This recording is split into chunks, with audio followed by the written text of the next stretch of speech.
नमस्कार दोस्तों, कैसे हैं आप लोग। डाउटनेट की इस वन शॉट की सीरीज में आप सभी का बहुत बहुत स्वागत है।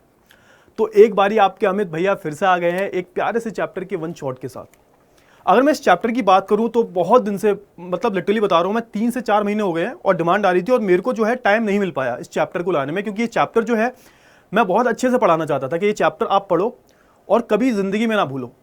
तो उसी के साथ फाइनली आज जो है मैं आ गया हूं। आज मेरी पीपीटी भी रेडी थी और आज फाइनली मेरे को जो है रिकॉर्ड करने का टाइम मिला है, तो इसका वन शॉट मैं रिकॉर्ड करने जा रहा हूं। और मैं गारंटी देता हूं इस लेक्चर के बाद आपको कोई भी दूसरा लेक्चर जो है देखने की जरूरत नहीं है, बिल्कुल भी कोई भी दूसरा लेक्चर। और हाँ, हमारा टेलीग्राम चैनल है, उसे आप ज्वाइन कर सकते हो, डाउटनेट का ही।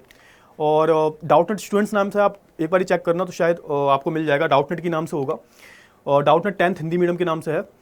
उस पर जो है मैं इसकी पीपीटी भी शेयर कर दूंगा और हो सके तो आप स्क्रीनशॉट भी ले लेना इन केस अगर पीपीटी नहीं आ पाती है। वैसे तो मैं शेयर कर दूंगा 100%, बट नहीं आ पाती है तो उसके स्क्रीनशॉट लेते चलना है, ठीक है। लिखना मत, बस आपको सुनना है और एंड तक सुनना है आपको। और जब आप सुन रहे हो ना लेक्चर तो लिखना मत प्लीज। एक रिक्वेस्ट है आपसे, स्क्रीनशॉट ले लेना और या फिर बाद में लिख लेना, या फिर मैं पीपीटी शेयर कर ही दूंगा इसकी, ठीक है। चलो तो आप शुरू करते हैं इस चैप्टर को। तो भाई इस चैप्टर की अगर बात करें हम, तो इस चैप्टर का नाम है मुद्रण, संस्कृति और आधुनिक दुनिया। अगर इस चैप्टर की बात करें तो जैसे कि मैंने और भी सारे चैप्टर पढ़ाए हैं हिस्ट्री के, चाहे वो ज्योग्राफी के हों, किसी भी सब्जेक्ट के हों। अगर मैं इस चैप्टर की बात करूं, अगर मैं पूरी हिस्ट्री की बात करूं, तो मैं आपको हमेशा एक राय देता हूं कि जब भी आप हिस्ट्री पढ़ो तो उसे कहानी की तरह पढ़ो। एक तो सिलेबस की तरह मत पढ़ो, बिल्कुल भी सिलेबस की तरह पढ़ने की आपको जरूरत नहीं है। आपको कहानी की तरह चीजों को कनेक्ट करना है और जानना है आपको कि हमें सब पढ़ क्यों रहे हैं बेसिकली।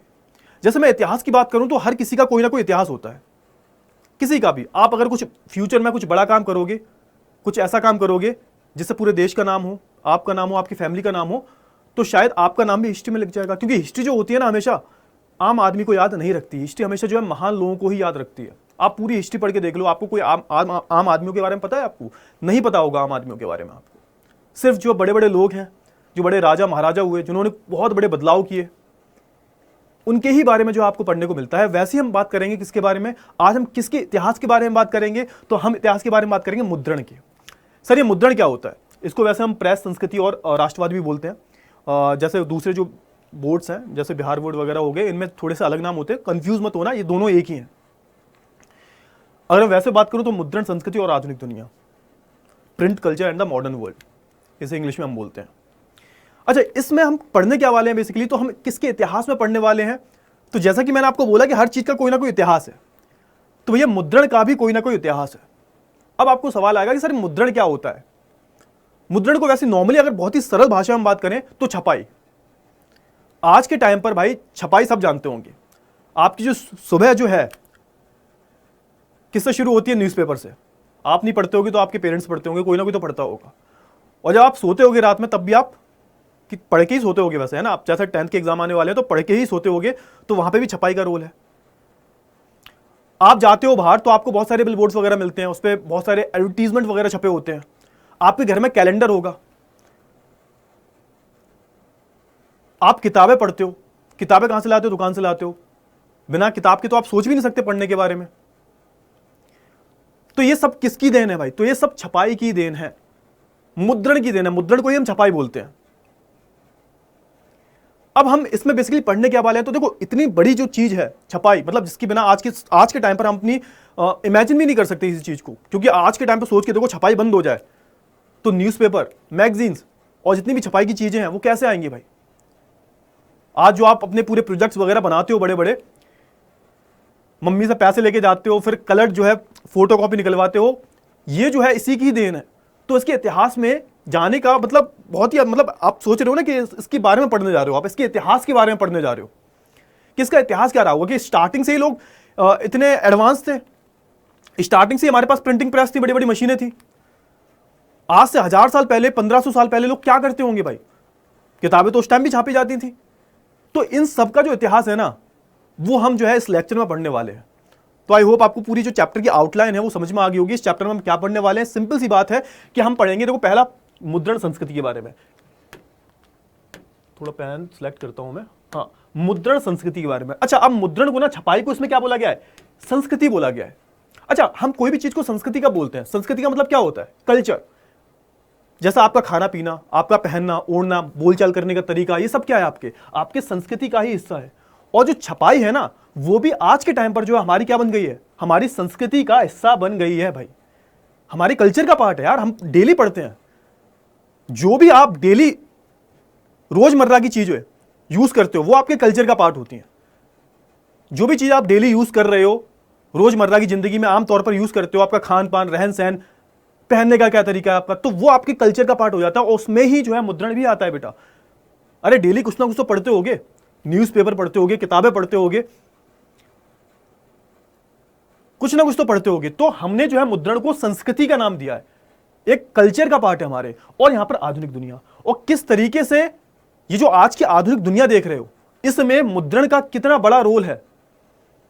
कैसे इन राजा, बड़े बड़े जो निरंकुश राजा थे, जो हमने फ्रांसीसी क्रांति में पढ़ा, हमने जो यूरोप में राष्ट्रवाद में पढ़ा, कैसे इन निरंकुश राजाओं को हटाने में मुद्रण का क्या योगदान रहा है, ये भी हम समझेंगे। तो इतनी सारी जो चीजें हैं वो हम पढ़ने वाले हैं। तो आई होप आपको चैप्टर की जो आउटलाइन है वो बहुत अच्छे से क्लियर हो गई होगी। और आप सोच रहे होगे कि सर इतना ज्यादा टाइम लगा दिया, अभी तक आपने चैप्टर भी शुरू नहीं किया। तो बेटा देखो, हिस्ट्री है ये, जब तक हिस्ट्री में बकैती नहीं होती है ना, तब मजा नहीं आता तब तक। क्लियर है ना? तो थोड़ा सा इंट्रोडक्टरी पार्ट में ही जो है आपको मजा आ जाना चाहिए कि हाँ, चैप्टर में इंटरेस्ट बना रहे हैं एंड तक।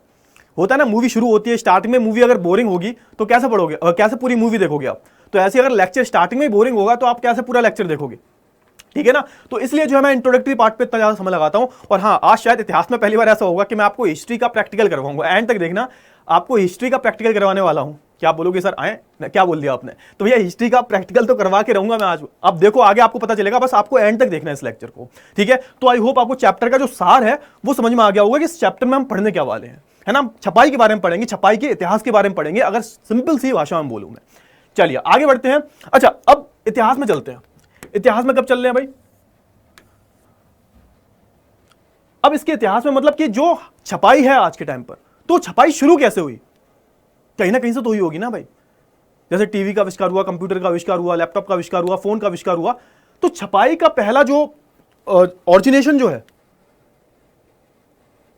कहां इसका जन्म हुआ, उसके बारे में थोड़ी सी बात कर लेते हैं। और यहां पे फिर कैसे किताबें छापी गई। चलिए, तो मुद्रण की सबसे पहली तकनीक जो है कहां बोली जाती है? सबसे पहले बताई जाती है चीन में। चीन को याद रखना। और हाँ, एक चीज और याद रखना, कागज का आविष्कार भी चीन में ही हुआ था। और कागज और मुद्रण दोनों थोड़े से कनेक्टेड है। जब तक कागज नहीं होगा तो छापोगे इस पे, समझ में आ गया? तो चीन की बात करें, चीन से जो है ये जापान में गया। जापान में कैसे गया वो भी कहानी हम जानेंगे। जापान के बेसिकली जो चीन के जो बौद्ध मिशनरी जो थे वो जापान में इस तकनीक को लेके गए थे। फिर जापान से ही कोरिया में चली गई है। तो अगर मुद्रण के विकास की हम बात करें तो पहले चीन में, सबसे पहले चीन में इसका विकास हुआ, उसके बाद जो है जापान में विकास हुआ, उसके बाद कोरिया में, और फिर यहीं से जो है आप बोल सकते हो यूरोप में ये तकनीक चली गई। ये तकनीक कौन सी थी इसकी हम बात करेंगे अभी। ये छपाई हाथ से होती थी। किससे होती थी छपाई? हाथ से। हाथ से की जाती थी, कोई मशीन नहीं थी उस टाइम पर, है ना? तकरीबन यहां पे आप देखो, डेट थोड़ी सी याद रखना, 594 ईस्वी की बात हो रही है। 594 ईस्वी की बात हो रही है। यहां पर क्या हुआ करता था? चीन में जो स्याही के काठ के ब्लॉक हुआ करते थे, हम क्या बोलते थे इंग्लिश में? Would block printing. अब थोड़ा सा आप देख लो, इसकी इमेज देख लो, इसकी इमेज देख लो। तो यहां पर आप देख रहे हो ये लकड़ी के काठ है ना? लकड़ी के काठ हैं, है ना? ये पूरे जो है क्या है? लकड़ी के काठ।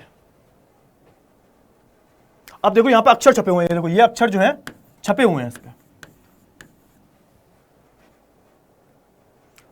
अब अगर आप देखोगे ये पूरे जो अक्षर छपे हुए हैं, ये किसके हैं भाई? ये लकड़ी पे ही जो है इसको नक्काशी की गई है। इस पे, इसकी जो है लकड़ी पे ही जो है नक्काशी की गई है। अगर आप ध्यान से देखोगे तो, अगर आप पूरा जो है ये ध्यान से देखोगे तो ये जो है लकड़ी पे ही जो है नक्काशी की गई है इसकी।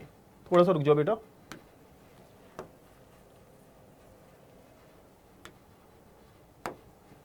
है ना? ये देखो, ध्यान से देखना, पूरा प्रैक्टिकल करवाते हैं। अब ये क्या होता था भाई? आपने देखा होगा, जैसे आपने स्कूल में भी किया होगा कि जैसे 1 रुपए का सिक्का होता है, कोई भी सिक्का होता है, कोई भी ऐसी चीज, उसके ऊपर कागज रखते हो आप, ऊपर जैसे कागज रखोगे और उसको जो है रगड़ोगे थोड़ा सा ऊपर से ऐसे रगड़ते रहोगे, तो वो जो चीज है वो छप जाती है। जो चीज पे आपने रखा है ना, वो चीज इस पर छप जाती है, और उसी की सहायता से जो है आप ड्राइंग बना लेते हो अपनी। समझ में आ गया? जैसे आपने देखा होगा स्कूल में जिन बच्चों की ड्राइंग अच्छी नहीं होती, तो क्या करते हैं, एक वो पन्ना लेंगे ऊपर से, है ना? मोटा सा पन्ना होता है, उस पर छपी होती है वो ड्राइंग पूरी, है ना? उसके नीचे एक पन्ना दबा देंगे, है ना? फिर ऊपर से उस पर रगड़ना शुरू करेंगे गहरी पेन से, और जब आप हटाओगे तो उस पर पूरी नक्काशी आ जाती है ना? और उससे आइडिया लग जाता है, आप पूरी जो है ड्राइंग बना लेते होगे। बहुत सारे बच्चे ये कला अपनाते हैं। चलिए आज ना आपको मैं वुड ब्लॉक प्रिंटिंग का एक तरीका बताता हूं, मतलब एक जो है आज के टाइम पर जो है इस्तेमाल होता है। आज पहली बार जो है मैं हिस्ट्री का प्रैक्टिकल करवाऊंगा। थोड़ा सा रुकिए, जरा थोड़ा सा रुक जाइए, है ना। ये देखिए, ये स्टैंप है, ये देखो, ये है ना, ये स्टैंप है और ये कागज है, ठीक है। अब आप देखिए, देखो यहाँ पे, हाँ ये देखो, जल्दी से देखो। अब यहाँ पे आप ध्यान से देखना, इस पे ध्यान से देखो, ये जो है ना, ये देखो, ये बिल्कुल ध्यान से देखो। यहाँ पर ये ना इस पे अक्षर छपे हुए हैं, इसके अंदर जो है ये देखो, ये अक्षर छपे हुए हैं, ये देखो। थोड़ा सा पास आ जाता हूँ मैं, यहाँ पे आप देखोगे ना, शायद आपको दिखाई नहीं देगा, लेकिन यहाँ पर जो है ये यहाँ पर अक्षर छपे हुए हैं, है ना। अब ये जो अक्षर है ना, ये क्या मान लो, ये जो है लकड़ी के काठ मान लो, ये है ना, इस पे अक्षर छपे हुए हैं। अब क्या करेंगे, ये देखो, ये कागज है। अब ये जो है कागज है इस पे। अब इसको जो है ऐसे रखा जाएगा और ऐसे करके इस पे फोर्स लगाया जाएगा। फोर्स लगा दिया, ठीक है, और इसको हटा दिया। अब ये क्या था, ये लकड़ी का काठ है, मान के चलो, ये है ना। और यहाँ पर क्या छप गया, ये देखो, ये जो है थोड़ा सा पास में जाऊंगा, ये छप गया, ये देखो, ये दिखाई दे रहा होगा आपको शायद, है ना, दिखाई दे गया होगा। तो ऐसे ही कुछ जो थी वो थी वुड ब्लॉक प्रिंटिंग। और इसे लकड़ी के काठ पे जो है यहाँ पर पन्ना ऊपर रख के उसे दबाया जाता था, फोर्स किया जाता था। जो भी इस पे इंक लगी होती थी, इस पे जो है जो भी इंक लगी होती थी वो जो है पेपर पे छप जाती थी। तो आज जो है इतिहास में पहली बार जो है इतिहास का प्रैक्टिकल हुआ है आपका, ठीक है, समझ में आ गया होगा, ठीक है। अब थोड़ा पढ़ लेते हैं, है ना, क्योंकि देखो किताबी भाषा पे मैं ज्यादा विश्वास नहीं रखता। किताब में तो सारे टीचर्स ने ऐसे बता दिया होगा, लेकिन शायद प्रैक्टिकल किसी ने नहीं करवाया होगा, ठीक है ना। तो ये नॉर्मल सी चीज है, मतलब ये मैं नहीं बोलूंगा कि वुड ब्लॉक है, लेकिन उससे ही थोड़ा सा इंस्पायर है ये, ठीक है ना। तो देखो करीबन 594 ईस्वी में, थोड़ा सा पेन चेंज करता हूं मैं, हाँ 594 ईस्वी की बात हो रही है। चीन में जो है ये वुड ब्लॉक प्रिंटिंग का जो आविष्कार किया गया था। तो यहां पर स्याही के लकड़ी के काठ हुआ करते थे, उस पर जो है पेपर रखा जाता था, रगड़ा जाता था, उस पर फोर्स लगाया जाता था और वो जो चीज है वो पन्ने पे छप जाया करती थी। अब दिक्कत क्या थी बेटा, दिक्कत ये थी कि अगर आप ये पन्ना देखोगे ना, ये बहुत मोटा पन्ना है, बहुत ही अच्छी क्वालिटी का पन्ना है, लेकिन उस टाइम पर पन्ने जो होते थे, पेज जो होते थे, वो बहुत पतले पतले होते थे, है ना। तो अगर कोई भी इधर छाप रहा है तो इधर भी छप जाया करता था उल्टी साइड, है ना। इसमें तो नहीं छपा क्योंकि उस टाइम पर पेपर बहुत बेकार क्वालिटी के हुआ करते थे, तो दोनों तरफ छप जाया करता था। तो उस टाइम पर पॉसिबल नहीं था कि आप दोनों तरफ, आगे पीछे दोनों तरफ जो है छाप सको, ठीक है ना। तो उन्हें सिल दिया जाता था, बेसिकली उन्हें सिल दिया जाता था। तो इसे हम अकॉर्डियन शैली की किताबें बोलते थे बेसिकली। तो इसे जो है सिल दिया जाता था। तो इतनी जो है चीजें याद रखना, क्लियर है। तो देखो, तो यहां पे वही लिखा हुआ है कि काठ के ब्लॉक यहां तख्ती पर जो है कागज को रगड़ कर किताबें छापी जाती थी, है ना। पतले, हाँ अब देखो यहां पर वही बात आ गई, पतले छिद्रित कागज के दोनों तरफ छपाई संभव नहीं थी। क्यों नहीं थी, क्योंकि कागज बहुत पतला होता था। दोनों तरफ छप जाएगा तो दोनों तरफ कैसे छापोगे आप, क्लियर है। जैसा आपने भी देखा होगा, कोई गंदी, कोई बेकार क्वालिटी की कॉपी ले आते हो आप और जेल पेन से लिखते हो तो इधर साइड भी छप जाता है ना। फिर पूरा ये वाला पन्ना बेकार हो जाता है, उस पर आप लिख नहीं सकते, लिखोगे फट जाएगा, है ना। तो पहले के जो पेपर जो होते थे इनकी क्वालिटी जो थी वो अच्छी नहीं थी। इसलिए जो है पारंपरिक चीनी किताब जो है अकॉर्डियन शैली में किनारों को मोड़ने के बाद जो है सिलकर बनाई जाती थी। फिर उन्हें जो है किनारे पर मोड़कर सिल दिया जाता था और उसके बाद जो है उन्हें एक पेज पर एक ही बार लिखना जो है पॉसिबल था। तो आई होप आपको इतनी जो चीजें हैं वो क्लियर हो गई होंगी, है ना। और इन्हें क्या बोलते थे ना, अकॉर्डियन शैली की किताबें बोला करते थे। अकॉर्डियन यही कला होती है बेसिकली, इसमें जो है हम पेपर को सिल देते हैं क्योंकि एक तरफ ही लिखा जाना पॉसिबल है, दूसरी तरफ आप लिख नहीं सकते। तो यही किनारों को मोड़ दिया जाता है यहाँ पर। आई होप आपको इतनी जो चीजें हैं वो क्लियर हो गई होंगी, समझ में आ गया। तो भैया यहाँ पर आपको वुड ब्लॉक प्रिंटिंग के बारे में तो बहुत अच्छे से जो है क्लियर हो गया होगा। आगे बढ़ते हैं। अब देखो यहाँ पे पूरा मैंने प्रैक्टिकल करवा दिया आपको। अच्छा आगे बात कर लेते हैं। अच्छा, आज के टाइम पर आपने सिविल सर्विसेज के बारे में सुना है? अरे भैया सबको जो है यूपीएससी क्लियर करना है भाई, तो ये सिविल सर्विसेज एग्जामिनेशन ही होते हैं। यूपीएससी कोई एग्जाम नहीं है, यूपीएससी एक संस्था का नाम है जो एग्जाम करवाती है। और जिस एग्जाम की आप बात करते हो उसे हम बोलते हैं सीएसई, सिविल सर्विसेज एग्जामिनेशन।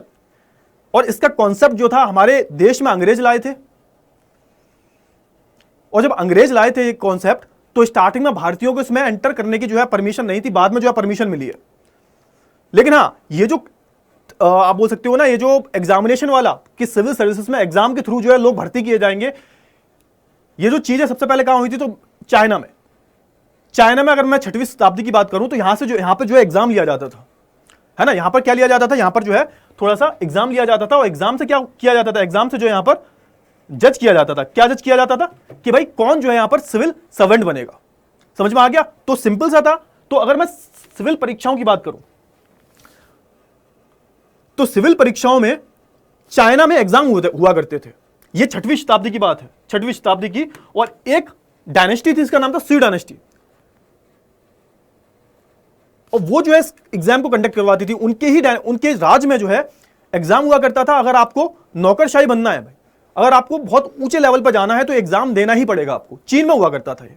अब हुआ क्या भाई, चीन में सब एग्जाम देते हैं। अब जब एग्जाम देंगे तो भैया किताबों की डिमांड बढ़ेगी, है ना भाई, किताब तो पढ़ोगे ना। उस टाइम पर कोई लैपटॉप या फिर कोई टैबलेट वगैरह तो था नहीं कि तुम ऑनलाइन देख रहे हो सारी क्लासेस, जैसा आपके अमित भैया पढ़ा रहे हैं। पहले ऐसा तो हुआ नहीं करता था। तो पहले किताबों की आवश्यकता हुआ करती थी। तो हुआ ये कि चाइना में जो है इनकी डिमांड बढ़ने लगी बहुत ज्यादा किताबों की, इस एग्जाम की वजह से। तो उसी के बारे में जो है बात की जा रही है। तो चीन के प्रशासनिक तंत्र में जो है सिविल सर्विसेज परीक्षा द्वारा लोगों की बहाली की जाती थी, मतलब उन्हें सिलेक्ट किया जाता था। 16वीं सदी में जो है इस परीक्षा में शामिल होने वाले उम्मीदवारों की जो है संख्या बहुत बढ़ गई। अब ये जो एग्जाम है 16वीं सदी तक चले, है ना, पूरा ऐसे जो है ऑर्गेनाइज कर दिया गया। तो 16वीं सदी तक आते आते जो है इनकी संख्याएं जो है बहुत बढ़ गई। और जब इनकी संख्याएं बहुत बढ़ गई तो भैया किताबों की डिमांड भी बढ़ी। जब जो परीक्षार्थी हैं उनकी संख्याएं बढ़ जाएंगी तो उन्हें किताबों की आवश्यकता पड़ेगी पढ़ने के लिए, है ना। तो इसी के साथ साथ जो है यहाँ पर किताबें छापने की भी जो है रफ्तार तेज हो गई। तो यहाँ पर एक तरह से आप बोल सकते हो धीरे धीरे ये जो मुद्रण है इसकी डिमांड बढ़ती जा रही थी। समझ में आ गया। अब यहां पर बात हो रही है 17वीं सदी तक जो है चीन में शहरी परिवेश जो है बढ़ने के कारण। अब यहां पे हुआ क्या, एक तरफ यहां पे डिमांड बढ़ रही थी, लोग जो है पढ़ते जा रहे थे। अब जो है नॉर्मल लोग भी पढ़ रहे थे। पहले भैया क्या होता था, पहले जो है जो कुलीन वर्ग के लोग हैं, है ना, जो राजा महाराजा हैं, यही सिर्फ पढ़े लिखे होते थे। और 90% जनसंख्या थी, 90-95% जनसंख्या जो थी वो अनपढ़ थी। उन्हें किताब पढ़ने की परमिशन भी नहीं थी। और आपको जान के हैरानी होगी कि आज के टाइम पर देखते हैं ना कि जैसे आप लोग देख लेते हो किसी के पास एप्पल का फोन है कि भैया अमीर होगा, या किसी के पास मर्सिडीज है, ऑडी है। तो पहले जब कोई किताबें पढ़ता हुआ मिल जाता था ना, तो ऐसा माना जाता था कि ये बहुत ही कुलीन वर्ग से आता है, बहुत ही मतलब अमीर घराने से है ना, इनके शौक बहुत बड़े हैं। तो पहले किताबें पढ़ना एक अमीरों का शौक माना जाता था। अगर हम 500-600 साल पहले की बात करें, जब मुद्रण जो था इतना विकास नहीं हुआ था, किताबें कहीं कहीं मिला करती थी क्योंकि उस टाइम पर तकनीक नहीं थी ज्यादा, है ना। और वुड ब्लॉक प्रिंटिंग की मैं बात करूं तो ये सिर्फ चाइना और जापान तक ही सीमित थी। 12वीं शताब्दी के बाद यूरोप में गई है। तो पहले क्या हुआ करता था, पहले जो है यहां पर हाथों से ही लिखते थे। बहुत सारे स्क्राइबर्स हुआ करते थे बेसिकली, जो हाथों से लिखा करते थे राजा महाराजाओं के यहां पर। और वो उनका काम ही था लिखने का। उनकी हैंड राइटिंग बहुत अच्छी हुआ करती थी, सुलेख बहुत अच्छा हुआ करता था उनका, वही जो है लिखा करते थे। तो उस टाइम की किताबें बहुत कम थी और सिर्फ जो है अमीर लोग ही इन किताबों को पढ़ते थे। ये बात आपको आगे भी पढ़ने को मिलेगी, मैंने एडवांस में बता दी ताकि आपको याद रहे, ठीक है। चलिए, तो देखो, तो ये यहां पर देखो 17वीं सदी तक जो है चीन में जो है शहरी परिवेश भी बढ़ा, शहरीकरण हुआ भाई, लोग शहरों में काम करने लगे, है ना। अब छपाई केवल जो है बुद्धिजीवियों या अधिकारियों तक ही सीमित नहीं थी। मतलब समझ में आ गया, वही बात आ गई। पहले जो अधिकारी लोग, बुद्धिजीवी लोग, बड़े बड़े मतलब हैं, थोड़े से इंटेलेक्चुअल टाइप के जो लोग हैं, अब सिर्फ वही नहीं पढ़ते थे। और जो व्यापारी लोग थे, अब एक चेंज और आया, व्यापारी जो थे वो अपने रोजमर्रा के जो हिसाब किताब जो है वो भी, उसके लिए भी जो है मुद्रण का इस्तेमाल करने लगे। आज के टाइम पर होता है ना कि सारे जो बड़े बड़े व्यापारी होते हैं उनके सॉफ्टवेयर वगैरह होते हैं, उनमें पूरा रिकॉर्ड करके रखते हैं अपने हिसाब किताब को। लेकिन उस टाइम पर व्यापारी वगैरह जो थे वो अपने रोजमर्रा के जीवन में छपाई का इस्तेमाल करने लगे ताकि जो है उनका जो व्यापार से जुड़े हुए आंकड़े हैं वो आसान हो सके।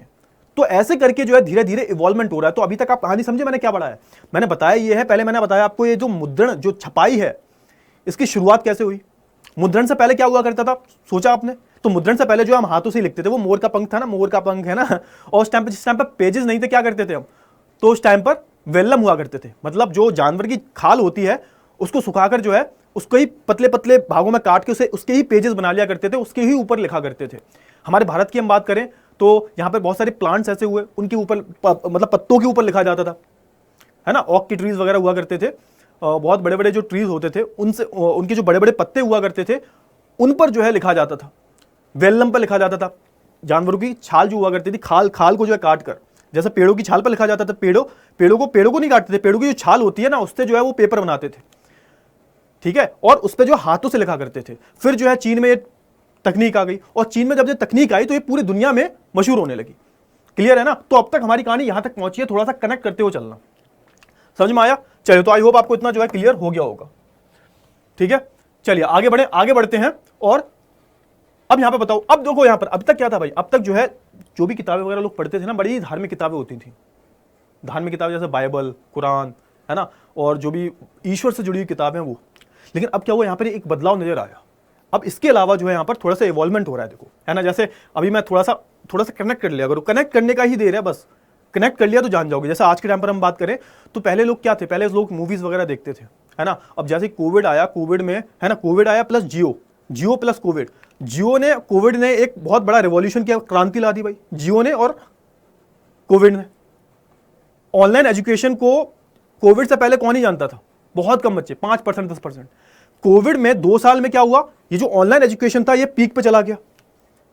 ये क्या हुई? क्रांति हुई। क्रांति मतलब क्या होता है? जब बहुत तेजी से बदलाव आते हैं और पूरी की पूरी जनरेशन बदल जाती है। तो यहां पे भी क्रांति आई। ये मुद्रण क्रांति तो है भाई, छपाई के द्वारा बदलाव लाए जा रहे हैं। क्रांति का मतलब ही क्या होता है? बदलाव लाना। तो देखो यहां पर कहानी, कविताएं, जीवन, आत्मकथा, नाटक, ये सब जो है छपकर आने लगे और लोग जो है बड़े शौक से पढ़ रहे थे। अब लोग जो थे, नॉर्मल घर के जो लोग थे, जो नहीं पढ़ा करते थे, जो अनपढ़ हुआ करते थे, अब उनको भी जो है पढ़ने का शौक चढ़ने लगा था। पहले आपको मैं बताऊं क्या होता था? पहले होता यह था कि सामने वाला पढ़ रहा है और आप सुन रहे हो। जो होता है ना श्रुति स्मृति का कॉन्सेप्ट जो होता है, सुन, आप सामने वाला बोलेगा आप सुनोगे, वो वाला कॉन्सेप्ट चालू हो गया था। मतलब कोई एक बंदा पढ़ा लिखा हुआ करता था और वो बैठ के जो है बहुत सारे लोगों को गांव में कहानियां सुनाया करता था, कविताएं सुनाया करता था। ये सिस्टम जो टाइम पे चल रहे थे। ठीक है, खाली समय में जो लोग अब देखो खाली समय में आज के टाइम पे क्या करते हो तुम? खाली समय पे आप लोग रील्स स्क्रॉल करते हो, पबजी खेलते हो, है ना, मूवीज देखते हो। उस टाइम पर खाली समय में लोग क्या करते थे टाइम पास करने के लिए? वो पढ़ते थे भाई। और एक पढ़ना एक फैशन बन गया। जैसे आज फोन में रील्स देखना एक फैशन बन गया है, उस टाइम पर पढ़ना जो है एक फैशन बन गया, है ना। रईस महिलाओं में भी जो है पढ़ने का शौक पड़ने लगा। तो जो अमीर घराने से महिलाएं थी वो भी पढ़ती थी। और पहले हुआ क्या करता था, वैसे जो गरीब महिलाएं होती थी वो अनपढ़ हुआ करती थी ज़्यादातर, है ना। और सिर्फ जो है जो अमीर महिलाएं हैं यही थोड़ी बहुत पढ़ी लिखी हुआ करती थी। इन पर काम तो कुछ था नहीं, घर में नौकर लगे हुए हैं, तो ये खाली समय में जो है पढ़ती रहती थी, है ना। उनमें से कईयों ने तो जो अपनी कविताएं और कहानियां भी छापी। और कुछ ज़्यादा ही आप बोल सकते हो महिलाएं ऐसी थी जो बहुत ज़्यादा पढ़ लिख गई थी, पढ़ने का शौक हो गया था। उन्होंने खुद की कविताएं छापी, खुद की कहानियां लिखी और लोगों ने उन्हें बहुत पसंद भी किया, है ना। तो बेसिकली हम कहानी की बात कर रहे हैं। हम अपने ये जो शुरुआती जो छपी हुई किताबें आई थी इनकी कहानी की हम बात कर रहे हैं। इसकी शुरुआत कहां से हुई थी? मैं फिर से रिपीट कर रहा हूं, चीन से हुई थी। चीन से जापान में गई, जापान से कोरिया में गई और फिर वहां से जो है आप देखोगे ये कहां पर गई थी? यूरोप में। यूरोप में किसके द्वारा गई? तो उसकी कहानी हम आगे पढ़ने वाले हैं। मार्को पोलो, है ना, एक सीरीज है नेटफ्लिक्स पर, कभी देखना, मार्को पोलो करके। 2-3 सीजन है इसके, देखना, बहुत अच्छी है। उसमें आपको इतिहास के बारे में जानने को मिलेगा बहुत सारा, है ना। अब बात कर लेते हैं जापान की, है ना। तब से मैं जापान जापान कर रहा हूं, जापान जापान। तो जापान में मैंने ऑलरेडी बता दिया कि जापान में मुद्रण कौन ले गया था, जापान में छपाई कौन ले गया था। वो जो काठ की जो ब्लॉक्स थे, वुड ब्लॉक प्रिंटिंग बोलते थे इसको हम, ये कौन ले गया था जापान में? तो भाई जापान में जो बौद्ध प्रचारक थे, उस टाइम पर बौद्ध धर्म जो था बहुत ज्यादा स्प्रेड हुआ था। आज के टाइम पर हम बात करें बहुत ही लिमिटेड है। तो ये बौद्ध धर्म का जो जन्म है ये भारत में हुआ, आपको पता है, गौतम बुद्ध, है ना। और इनके द्वारा जो है पूरे विश्व में जो है, खासकर मैं बात करूँ चीन, जापान वगैरह, ये जो पूरे इलाके हैं, चीन, जापान, कोरिया, इनमें जो है लोगों ने बहुत एक्सेप्ट किया। तो भैया जो बौद्ध प्रचारक जो थे, जो अपने धर्म का प्रचार करने कहाँ पे गए थे? जापान में गए थे, जापान में। और जब ये जापान में गए, कब की बात है? 768 से 770 ईस्वी की बात है ये। और यहाँ पर जो है इन्होंने ये छपाई की जो तकनीक है वो जापान में लाई कि भाई जापान के लोगों को बहुत पसंद आई, भाई ये तो बहुत बढ़िया चीज़ है। काम लिखते रहते हैं, लिखते रहते हैं, लिखते रहते हैं। इसमें क्या भाई, एक बार ही लिखा हुआ काठ मिल जाए, लिखे हुए काठ, अक्षर छपे हुए काठ मिल जाए और उन काठ में पेपर छापो और ऐसे रगड़ो और थोड़ा सा दबाओ और वो छप जाएगा। तो ये तो बहुत अच्छी तकनीक है भाई। लिखने से तो टाइम बहुत ज़्यादा लगता है ना, इसमें तो छापना ही काम है, बस छापने का काम है। बस काठ होने चाहिए, काठ होने चाहिए, अक्षर होने चाहिए, छपे हुए, नक्काशी होनी चाहिए उस पर, पेपर रखो, स्याही लगी होनी चाहिए उस पर और छाप दो, बस। क्या ये मैंने जस्ट अभी आपको दिखाया है। तो ये लोग जो है तकनीक जो है जापान में बहुत फेमस हुई। जापान नहीं, पूरी दुनिया में हुई। अभी यूरोप की भी कहानी हम पढ़ेंगे। जापान की सबसे पुरानी बुक बोली जाती है, पहली छपी हुई किताब बोली जाती है। प्रश्न भी आ सकता है कि जापान की पहली छपी हुई किताब कौन सी थी? तो याद रखना, डायमंड सूत्र, है ना। ये जो है एमसीक्यूज में बहुत पूछ लिया जाता है। तो जापान में क्या हुआ, पहली किताब भी छपी जिसका नाम था डायमंड सूत्र। 868 ईस्वी की बात है। थोड़ा सा याद कर लेना, ऐसे डेट वेट वैसे इतनी पूछी नहीं जाती, लेकिन हाँ किताब का नाम तो याद कर लेना, ठीक है। आई होप आपको अभी तक जो है मजा आ रहा होगा इस चैप्टर में। चलिए आगे बात कर लेते हैं। उस समय जो है पुस्तकालय और किताबें की दुकानों में हाथ से छपी हुई किताबें और अन्य सामग्रियां भरी होती थी। उस टाइम क्या था भाई, उस टाइम जब तकनीक नहीं थी कहीं भी, तो उस टाइम क्या था, तो उस टाइम लोग जो है हाथों से ही लिखा करते थे, ठीक है। और कई सारी किताबें जो थी वो महिलाओं के बारे में थी। जैसे हम बात करें महिलाओं के बारे में हो गई, है ना। वाद्य यंत्र हो गए। वाद्य यंत्र क्या होता है? गिटार बजाते हो ना, अरे जो संगीत के साजो सामान जो होते हैं उन्हें हम वाद्य यंत्र बोल देते हैं। सिंपल सी बात है ना। गणना, चाय समारोह, है ना, फूल सज्जा, शिष्टाचार, ये इन सारी जितनी भी चीजें, प्रसिद्ध स्थल कौन से हो गए, तो इन विषयों पर जो है उस टाइम पर भारी मात्रा में जो है किताबें छपके आ रही थी, ठीक है। तो वही लिखा हुआ है, उस समय जो है पुस्तकालयों और किताबों की दुकानों में हाथ से छपी हुई किताबें और अन्य जो है सामग्रियां भरी होती थी। किताबें कई विषयों पर उपलब्ध थी, जैसे कि महिलाओं पे, वाद्य यंत्र पे, तो ये सब जो है यहाँ पर किताबें उपलब्ध हो रही थी। धीरे धीरे जो है मुद्रण का विकास हो रहा था। अब यहाँ पर बात हो रही है 13वीं शताब्दी की, है ना। तो जैसे समय बढ़ता गया, आगे आगे आगे आगे बढ़ता गया, तो 13वीं शताब्दी के मध्य में यहाँ पे क्या हुआ, त्रिपिटिका कोरियाना वुड ब्लॉक मुद्रण के रूप में जो है बौद्ध ग्रंथों का कोरियाई संग्रह है। अब यहाँ पे क्या है बेसिकली, अब जैसे मैंने बताया कि देखो बौद्ध धर्म जो था वो पहले चाइना में आया, चाइना से जापान में गया, और जापान से कहाँ गया भाई, कोरिया में, है ना। और यहाँ पर एक त्रिपिटिका कोरियाना करके जो है इनका एक क्या है, एक इनका बौद्ध ग्रंथों का कोरियाई संग्रह है, मतलब उन्हें जो है कोरियन भाषा में जो है लिखा गया है, और उसको जो है वुड ब्लॉक से ही लिखा गया था। तो ऐसे करके क्या हुआ, ऐसे करके कोरिया में प्रसिद्ध हो गई जाके बुक, है ना। ये जो बुक नहीं सॉरी, ये जो तकनीक थी वुड ब्लॉक प्रिंटिंग की, ये कोरिया में जाके जो है प्रसिद्ध हो गई, है ना। इन ग्रंथों को जो लगभग 80,000 वुड ब्लॉक पर उरेगा गया था। इन्हें जो है 2007 में UNESCO memory of the world register में अंकित भी किया गया। मतलब जो यूनेस्को जो है ना, यूनेस्को बेसिकली किसकी चीजें रखती है, यूनेस्को, आपको एक होमवर्क है, यूनेस्को की फुल फॉर्म बताओ, यूनेस्को की फुल फॉर्म बतानी है आपको, है ना। तो बेसिकली इसका काम क्या होता है, तो दुनिया में जितनी भी विश्व धरोहर हैं, जितनी भी धरोहर हैं, पुरानी धरोहर है ना, उनको रिकॉर्ड करना, उनको एक उपाधि देना, उनको रिकॉर्ड करना ही और उनको बचाना ही किसका काम है, यूनेस्को का काम है। तो यूनेस्को ने जो है अपने यहाँ पर इसको रजिस्टर भी किया है बेसिकली, है ना। तो ये बहुत बड़ा जो है वुड ब्लॉक प्रिंटिंग तकनीक से ही लिखा हुआ एक संग्रह था, कोरियाई संग्रह था, किसके बारे में, जो बौद्ध ग्रंथ हैं उनके बारे में। सिंपल सी बात है, ठीक है। चलिए, ये मतलब इनसे जो है ना एमसीक्यूज बन जाते हैं बेटा, इसलिए मैं पढ़ा रहा हूँ आपको। वैसे मैं बहुत डिटेल में जा रहा हूँ, थोड़ा टाइम लगेगा आपको शायद, लेकिन हाँ मैं इतनी गारंटी देता हूं कि इसके बाद जो आपको कोई भी लेक्चर देखने की जरूरत नहीं पड़ेगी। और हाँ, अभी बच्चे बोल रहे होंगे सर आप बीच में खड़े हो जाते हो, स्क्रीनशॉट नहीं ले पाते। अभी एंड में लेक्चर खत्म होगा, उसके एंड में जो है मैं साइड में खड़ा भी हो जाऊंगा, स्क्रीनशॉट भी ले लेना, और मैं कोशिश करूंगा कि मैं अपनी जो पीडीएफ है वो उसको शेयर भी कर दूं, है ना। डाउटनेट स्टूडेंट करके जो है ग्रुप है, डाउटनेट स्टूडेंट करके सर्च करना आप टेलीग्राम पर, उस पर जो है मैं ये पीडीएफ शेयर कर दूंगा, चिंता मत करना, है ना। उस पर जो पीडीएफ जो है मैं शेयर कर दूंगा, डाउटनेट स्टूडेंट करके जो है ग्रुप है। चलिए आगे बढ़ते हैं। अब बात कर लेते हैं किसके बारे में, कितागावा उतामारो के बारे में, कितागावा उतामारो के बारे में। अब इनकी अगर मैं बात करूं, ये कौन थे, इनके बारे में थोड़ी सी पढ़ लेते हैं। तो 1753 ईस्वी में जो है एदो में पैदा, एदो बेटा क्या है, एदो, एदो पता क्या है, कोई बता सकता है एदो क्या है। एदो जो टोक्यो था, मतलब जो आज के टाइम पर राजधानी है उनकी जापान की, टोक्यो। तो टोक्यो को पहले एदो नाम से बुलाते थे, टोक्यो को, तो याद रखना है ना थोड़ा सा। तो एदो में पैदा हुए उतामारो ने उकियो, उकियो मतलब एक चित्र का नाम है ना। उसमें उन्होंने क्या दिखाया, एक तैरती हुई दुनिया दिखाई है।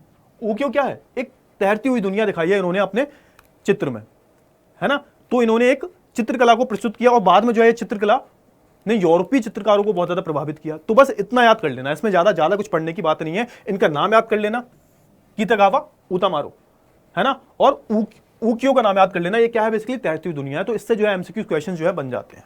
आगे बात कर लेते हैं। अब हाँ, अब किसकी बारी आ गई है, अब भाई बारी आ गई है यूरोप की, कि जापान में पहुंच गया, कोरिया में पहुंच गया, चाइना में तो था ही पहले से, चाइना में तो आविष्कार ही हुआ था इस तकनीक का। अब हम बात कर लेते हैं किसके बारे में, यूरोप में। यूरोप में कैसे तकनीक पहुंची, यूरोप में लोगों को पता कैसे चला वुड ब्लॉक के बारे में। अब यूरोप की मैं बात करूं तो यूरोप में बहुत ही इंटरेस्टिंग सी कहानी है। 13वीं शताब्दी में, 12वीं से 13वीं शताब्दी के बीच में जो है यहाँ पर एक बहुत बड़ा आप बोल सकते हो महान खोजी था, जिसका नाम था मार्को पोलो। ये इटली का था भाई, और ये व्यापार करने के लिए जो है, और हाँ ऐसे घूमने का भी बहुत शौक था। जैसे होता है ना लोगों को आज के टाइम पर बहुत ज्यादा घूमने का शौक होता है, तो इसको भी जो है घूमने का शौक था। और जब इसे घूमने का शौक था तो भैया ये आया था चाइना में। ये कहां पे आया था, चाइना में आया था। और चाइना में जो है इसने क्या किया, इसने जो तख्ती वाली छपाई जो है, जो वुड ब्लॉक प्रिंटिंग जो है, इनको देखा, ये तकनीक को देखा, और उसको जो है बहुत अचंभित हुआ ये कि भैया यूरोप में अभी भी लोग लिख रहे हैं, यहां पर ये लोग इतने आगे निकल गए। तो जब ये इटली वापस गया तो ये तकनीक को जो है अपने साथ लेके गया कि भैया हम जब जाएंगे वहां पर तो ये तकनीक को साथ लेके जाएंगे, तो वहां पर कितने लोगों का कुछ विकास हो सकता है, कितनी जो छपाई की तकनीक है, छपाई मुद्रण क्रांति ला सकती है। ये जो वुड ब्लॉक प्रिंटिंग जो है ना, ये जो तख्ती की छपाई जो है ना, ये क्रांति ला सकती है यूरोप में, स्पेशली मेरे देश इटली में। तो वो लेके गया था, जब वो लेके गया वहां पर तो लोगों को बहुत पसंद आया, और जब लोगों को पसंद आया तो ये इटली यूरोप में ही तो है, इटली से पूरे यूरोप के बाकी के देशों में भी ये जो वुड ब्लॉक प्रिंटिंग तकनीक थी वो मशहूर हो गई, है ना। तो ये कहानी थी यूरोप की। तो आई होप आपको कहानी की तरह जो है ये समझ में आ रही होगी, है ना। तो 1295 में जो है मार्को पोलो नामक जो महान खोजी यात्री गया था भाई, चीन गया था, काफी साल रुका यहाँ पे, है ना, काफी साल रुका। और ये चीनी संस्कृति से जो बहुत प्रभावित भी हुआ भाई, है ना। जो भी भारत में आया है, जो भी चीन में आया है, बेटा पुरानी की हम बात करें, है ना, तो जैसे मैगस्थनीज की हम बात कर लें, है ना, तो भाई जो इंडिका किताब लिखी थी भाई, तो वही तो थी वो। तो अगर हम बात करें इटावली भी जो है तख्ती की छपाई से जो है किताबें निकालने लगे, और जल्दी जो है तकनीक जो है बाकी यूरोप में फैल गई। तो ये सारी जो चीजें हैं वो बाकी के यूरोप में जो है फैल रही थी भाई, क्योंकि ये तकनीक ही बहुत ज्यादा एक आप बोल सकते हो क्रांतिकारी तकनीक थी। उस जमाने में जो है कागज पर छपी हुई किताबों को सस्ती चीज, हाँ अब यहाँ पे थोड़ा सा एक कॉन्सेप्ट जानो, थोड़ी सी एक चीज़ बताता हूँ मैं कि उस टाइम पे होता क्या था। उस टाइम पे होता है ना, जैसे अभी के टाइम पर हम देख लें एंड्रॉइड वाले जो हैं, है ना, और जो एप्पल वाले जो हैं, एप्पल वाले गरीब मानते हैं एंड्रॉइड वालों को, खैर ये पहले माना जाता था, अब तो खैर बहुत चीज़ें बदल गई है। अब तो एप्पल भी हर किसी के हाथ में दिखता है, एप्पल के फ़ोन भी हर किसी के हाथ में दिख जाते हैं। तो पहले यही था कि जो एप्पल के फ़ोन है वो एक स्टेटस का सिंबल माने जाते थे, है ना, और जो एंड्रॉइड यूज़र हैं, जो एंड्रॉइड यूज़ करते हैं भाई फ़ोन, तो उनमें क्या सीन है कि उनका तो बोलते हैं कि गरीबी में भाई, मतलब ऐसा बोला जाता है, मतलब थोड़ा सा भाई जो एंड्रॉइड यूज़ कर रहे हैं, मैं भी करता हूँ, कोई दिक्कत वाली बात नहीं है, लेकिन हाँ बस एक एग्जाम्पल की तरह, मतलब समझने के लिए बता रहा हूँ मैं आपको। तो ऐसे क्या होता था पहले, जो छपी हुई किताबें हैं, मतलब जो वुड ब्लॉक प्रिंटिंग तकनीक जो है, इससे छपी हुई किताबें जो है ना, उन्हें ऐसा माना जाता था इन्हें गरीब लोग पढ़ते हैं, क्योंकि किताबें जो थी बहुत सस्ती थी। और जो अमीर अमीर घराने के लोग हैं ना, वो हाथों से लिखी हुई किताबें पढ़ते थे। समझ रहे हो? उस टाइम पर लोगों का थोड़ा माइंडसेट देखना। उस टाइम पर जो लोग हाथों से लिखी हुई किताबें पढ़ते थे ना, तो ऐसा माना जाता था बहुत अमीर लोग हैं, ये बहुत महंगी किताब पढ़ रहा है, क्योंकि ये किताब जो है हाथ से लिखी हुई है। और जो नॉर्मल लोग हैं, मिडिल क्लास लोग हैं, गरीब लोग हैं, वो तख्ती की छपाई, जो वुड ब्लॉक प्रिंटिंग से छापने वाली किताबें जो है उन्हें पढ़ा करते थे, क्योंकि ये सस्ती आती थी। तो यहाँ पर एक स्टेटस की भी बात थी, है ना। तो समाज में जो हाथ से लिखी हुई किताबें पढ़ रहे हैं भाई, उनका स्टेटस बहुत ऊंचा है, ऐसा कुछ माना जाता था। उस टाइम का समाज का जो माइंडसेट था वो यही था। क्लियर है? मानसिकता जो थी वो यही थी। उस जमाने में जो है कागज पर छपी हुई किताबों को जो सस्ती चीज समझा जाता था, सस्ती चीज समझा जा रहा है भाई, और हे दृष्टि से देखा जाता था कि भाई ये जैसे होता है ना, हम देख लेते हैं किसी को जज कर लेते हैं, हे दृष्टि मतलब किसी को जज कर रहे हैं हम, है ना, एक वैसी दृष्टि से देख रहे हैं, जज करने वाली दृष्टि से। इसलिए कुलीन और रईस लोग के लिए जो है किताब छापने के लिए वेल्लम का इस्तेमाल किया जाता था। वेल्लम क्या होता है बेटा? वेल्लम क्या होता है भाई? वेल्लम मैंने अभी बताया था थोड़ी देर पहले, ये बेसिकली जो जानवर की खाल होती है उस पे जो है कुछ पेपर टाइप निकाल लेते हैं, उसकी खाल से जो है यहाँ पर ये वेल्लम बनाया जाता है, उसी पे जो है लिखा जाता है ना। तो ये जो है वेल्लम वाली किताबें पढ़ते थे, बहुत ही मतलब मजबूत किताबें होती थी, और लगता था कि हाँ क्वालिटी वाली किताबें हैं, और उन पर काफ़ी सजावट भी की जाती थी। समझ में आ गया? चलिए, 15वीं सदी की शुरुआत तक जो है यूरोप में तरह तरह के जो है सामानों पर छपाई करने के लिए जो है लकड़ी के ब्लॉक का जो है जमकर इस्तेमाल हुआ। अब वहां पर क्या था भाई, जब ये तकनीक पहुंच गई, बहुत फेमस हो गई, तो हर लोग जो है अपने गली मोहल्ले में जो है ये तकनीक को जो है लाने लगे, और बहुत सारी किताबें जो है छापने लगे, है ना। इससे जो है हाथ से लिखी हुई जो है किताबें लगभग जो है गायब ही हो गई। अब क्या हुआ भाई? अब हुआ क्या, देखो जब एक चीज आती है ना तो गायब हो जाती हैं चीजें। जैसे हम बात करें कोई भी चीज़ आ जाती है, जैसे हम बात करें हाँ नोकिया की बात करो। नोकिया पहले कितना बढ़िया था, नोकिया की फ़ोन की बात करें भाई, तो ऐसा फ़ोन जो तुम अगर 20 मंजिल आप ऐसे भी नीचे गिरा दोगे तो भी टूटेगा नहीं। लेकिन नोकिया को उठाने में भारत का बहुत बड़ा योगदान है, और नोकिया को गिराने में भी जो है भारत का सबसे बड़ा योगदान है। समझ में आया? यानी कि जैसे हम बात करें अच्छा, जैसे आज के टाइम पर होता है ना कि पहले हाँ एक बहुत ही अच्छा मैं उदाहरण देता हूँ। जैसे आज के टाइम पर जो कूपन्स वगैरह आते थे ना, पहले आज से 6-7 साल पहले कूपन्स आते थे रिचार्ज करने के लिए, है ना, रिचार्ज करने के लिए कूपन आया करते 10 रुपए 20 रुपए 30 रुपए। आज के टाइम पर दिखते भी नहीं है, क्योंकि भैया आज के टाइम पर आप फोन में ऑनलाइन ही रिचार्ज कर सकते हो। पहले क्या होता था, आज से 5 साल पहले आप किसी बाहर शॉप पे जाते थे, है ना, मोबाइल शॉप पे जाते थे, और वो जो आपका रिचार्ज किया करता था 20 रुपए का 100 रुपए का। पहले क्या होता था, 100 रुपए में 200 रुपए 300 रुपए में 300 MB मिलते थे, और आप अपना डेटा ऑफ रखते थे ताकि जो है नेट खत्म ना हो। अब ये सब कुछ बंद हो गया है ना। अब क्या भाई, अब जियो अनलिमिटेड डेटा मिल रहा है, आराम से यूज करो। समझ में आया? तो यहां पर वही थोड़ा सा रिलेट कर लो। मैं तभी तो आपको आज के समय से जो है चीजें रिलेट करवाता हूं, ताकि आपको अच्छे से समझ में आए। तो अगर मैं बात करूं तो उस टाइम पर क्या हुआ, जब ये वुड ब्लॉक आ गई तो ज्यादातर जो लिखने वाले लोग थे ना, इनकी नौकरी चली गई। क्यों चली गई? क्योंकि भैया ये देखो, ये जो लोग थे भाई, अब यहां पर क्या हुआ बेसिकली, अब जो किताबें सस्ती मिल रही है भाई, और उस टाइम पर 95% जो लोग हैं वो मिडिल क्लास है, गरीब लोग हुआ करते थे, वो जो है यही किताबें पढ़ते थे। लिखी हुई किताबें कोई अफोर्ड ही नहीं कर सकता था। तो आपने देखा, क्या देखा कि डिमांड जो थी ना वो कम हो गई। किसकी? जो हाथों से लिखी हुई किताबें उनकी। अब जो है सब ये तख्ती से छपी हुई जो आप बोल सकते हो तकनीक से किताबें बन रही हैं, उसका जो है इस्तेमाल कर रहे थे। सिंपल सी बात है, ठीक है, क्लियर कर लेते हैं। अच्छा, अब थोड़ा सा एक और स्टेप आगे आ जाओ, एक और स्टेप आगे आ जाओ। जैसे थोड़ा सा समझो यहाँ पे, अभी आप पूरी आपको कहानी समझ में आ जाएगी। अब तक हमने क्या पढ़ा? अब तक हमने पढ़ा सबसे पहले क्या था भाई, सबसे पहले जो है लोग, एक मिनट थोड़ा सा इरेज करता हूं उसको मैं। सबसे पहले लोग क्या करते थे? लिखी हुई किताबें पढ़ रहे हैं, ठीक है। सबसे पुराने लोग, बहुत ही पुराने लोग, आदिम लोग, है ना। फिर एक स्टेप ऊपर उठे हम, फिर हमने क्या किया? हमने वुड ब्लॉक बना लिया। वुड ब्लॉक तकनीक, तख्ती की छपाई हिंदी में बोलते हैं इसे, है ना। ये दूसरा स्टेप था। चीन में आया ये, चीन में किस में आया भाई? चीन में, चीन ने आविष्कार किया। अब क्या हुआ सुनो, अब जो है एक तीसरी तकनीक आ गई। कौन सी वाली आ गई? तो उसका नाम था गुटेनबर्ग। क्या नाम था भाई? गुटेनबर्ग प्रेस, है ना। अब इसने जो है अगले 300 सालों के, अगले 300 सालों तक जो है 300-400 साल तक, 400 साल लिख लो आप, 400 साल तक इसी ने जो है राज किया। ये जो है इससे एक कदम ज्यादा और था, इससे जो है ये एक कदम ज्यादा, एक नहीं 10 कदम ज्यादा था, है ना। इससे जो है हम बात करें वुड ब्लॉक तकनीक से कंपेयर करें तो उससे जो है 5 गुना 10 गुना ज्यादा तेजी से जो है यहां पर आप किताबें छाप सकते थे, पेजेस छाप सकते थे, है ना। तो इन्हीं की अब बात कर लेते हैं, गुटेनबर्ग। और इसका जो आविष्कार कहां हुआ था तो है जर्मनी। जर्मनी, भाई जर्मनी ने बहुत कुछ दिया हमें, है ना। तो जर्मनी की हम बात करेंगे। तो आई होप आपको ये जो स्टेप्स हैं समझ में आ गए होंगे, हम कैसे कैसे जो है अपने चैप्टर्स में आगे बढ़ रहे हैं। ऐसे चैप्टर जो है मैं गारंटी से कहता हूं कि अगर आपने पढ़ लिया एंड तक, मैं गारंटी से कहता हूं हिंदी मीडियम में तो आज तक ऐसे चैप्टर किसी ने पढ़ाया नहीं होगा जिस तरीके से जितनी डिटेल में मैं पढ़ा रहा हूं, और ये मैं ताली ठोक के बोल सकता हूं बेटा, ठीक है। चलिए आगे बात कर लेते हैं। अब बात कर लेते हैं गुटेनबर्ग की, है ना। इसी की हम बात करने वाले हैं। किसकी बात करने वाले हैं? इसकी हम बात करने वाले हैं, ठीक है ना। चलिए आगे बात कर लेते हैं। गुटेनबर्ग का जो प्रिंटिंग प्रेस, इसके बारे में थोड़ी सी अगर हम बात करूं तो देखो, गुटेनबर्ग के प्रिंटिंग प्रेस ने इस क्षेत्र में जो है क्रांति ला दी। किस क्षेत्र में? मुद्रण के क्षेत्र में। प्रिंटिंग प्रेस की बात हो रही है ना, मुद्रण की बात हो रही है। तो मुद्रण के क्षेत्र में जो गुटेनबर्ग नाम का इंसान जो था, उसने जो है काफी क्रांति ला दी, है ना। अगर हम इसकी बात करें तो ये किसके बेटे थे? किसान व्यापारी था, बहुत बड़ा किसान व्यापारी था, उसके ये बेटे थे और अच्छी खासी फैमिली से बिलोंग करते थे, है ना। और इनके पिताजी जो है, ये जैतून का जो तेल आता है, शराब जो बनती है, इसके प्रेस में उन्होंने जो है काम होते हुए देखा था। इनकी जो प्रेस होती है बड़ी बड़ी, जहां पर जो है जैतून का तेल निकाल रहे हैं भाई, है ना, शराबें बन रही है यहां पर, इनमें जो है यहां पर ये इन्होंने बचपन से ही काम होते हुए देखा था। फिर उन्होंने क्या किया, इन्हें काफी जो पत्थरों का नक्काशी करना बहुत पसंद था। सोने चांदी की बहुत अच्छी परख थी इन्हें, है ना। पत्थरों पर पॉलिश करना, मतलब उन्हें एक पूरे आकार देना इन्हें बहुत अच्छा लगता था। तो उसने क्या किया, उसने जो है पत्थरों पर पॉलिश करने की जो है कला भी सीख ली कि पत्थरों को कैसे आकार देना है, कैसे उसमें जो है नक्काशी करनी है ना। सोने के जेवर जो है बनाने में भी महारत थी इसे।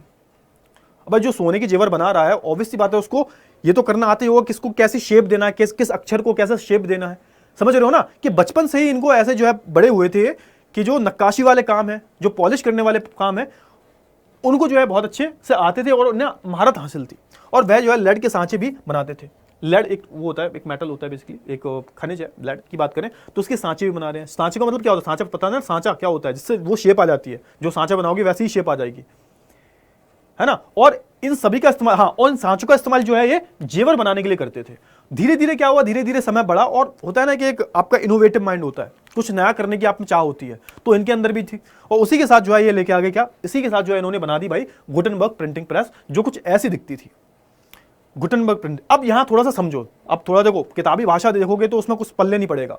अब इसमें क्या होता था ये देख लेते हैं। अब आप देख रहे हो यहां पर एक ये हैंडल लगा हुआ है, एक ये हैंडल लगा हुआ है, और यहां पर 2 प्लेटर है, ये देखो, है ना, 2 प्लेटर है, नीचे वाला ऊपर वाला। ऊपर वाली जो 2 प्लेट्स हैं, ये देखो, ये लगे हुए हैं ना। अब जो ऊपर वाली प्लेट्स है ना, ये वाली ऊपर वाली, एक ऊपर वाली प्लेट है ना, और एक जो है ये एक नीचे वाली प्लेट है ना। एक ऊपर वाली प्लेट है, ये देखो, ये ये ऊपर उठ जाती है, ऐसे उठा के ना, ऐसे ऊपर उठ जाती है ना। अब ये जो ऊपर वाली प्लेट है ना, इसमें कागज लगा दिया जाता है। इसमें क्या लगा दिया जाता है? कागज। और नीचे वाली जो प्लेट है, ये नीचे वाली जो प्लेट है, नीचे वाली प्लेट, इस पे क्या छपे होते हैं? इस पे जो है अक्षर छपे होते हैं, इस पे जो है अक्षर छपे होते हैं। अक्षरों की जो नक्काशी है ये छपी होती है, अक्षरों की जो है नक्काशी छपी होती है। अब एक लेदर का कोई बॉल टाइप का एक कोई चीज होती है, उस पर क्या लगाई जाती है? उस पर जो है स्याही रगड़ी जाती है, स्याही जो इंक होती है ना। और उस पर जो है क्या किया जाता है? उस स्याही को रगड़ के इस पर जो है छापा जाता है, इस पर ऐसे करके, है ना। इस पर जो है स्याही लगाई जाती है, इन जो अक्षर है इन पे जो है स्याही लगाई जाती है बहुत अच्छे से। फिर क्या होता है? फिर जो है यहां पर इधर जो है कागज लगाया जाता है, अखबार, मतलब मैं अखबार बोल रहा हूं, पेपर लगाया जाता है। पेपर जो प्लेन पेपर होगा वो लगाया जाएगा।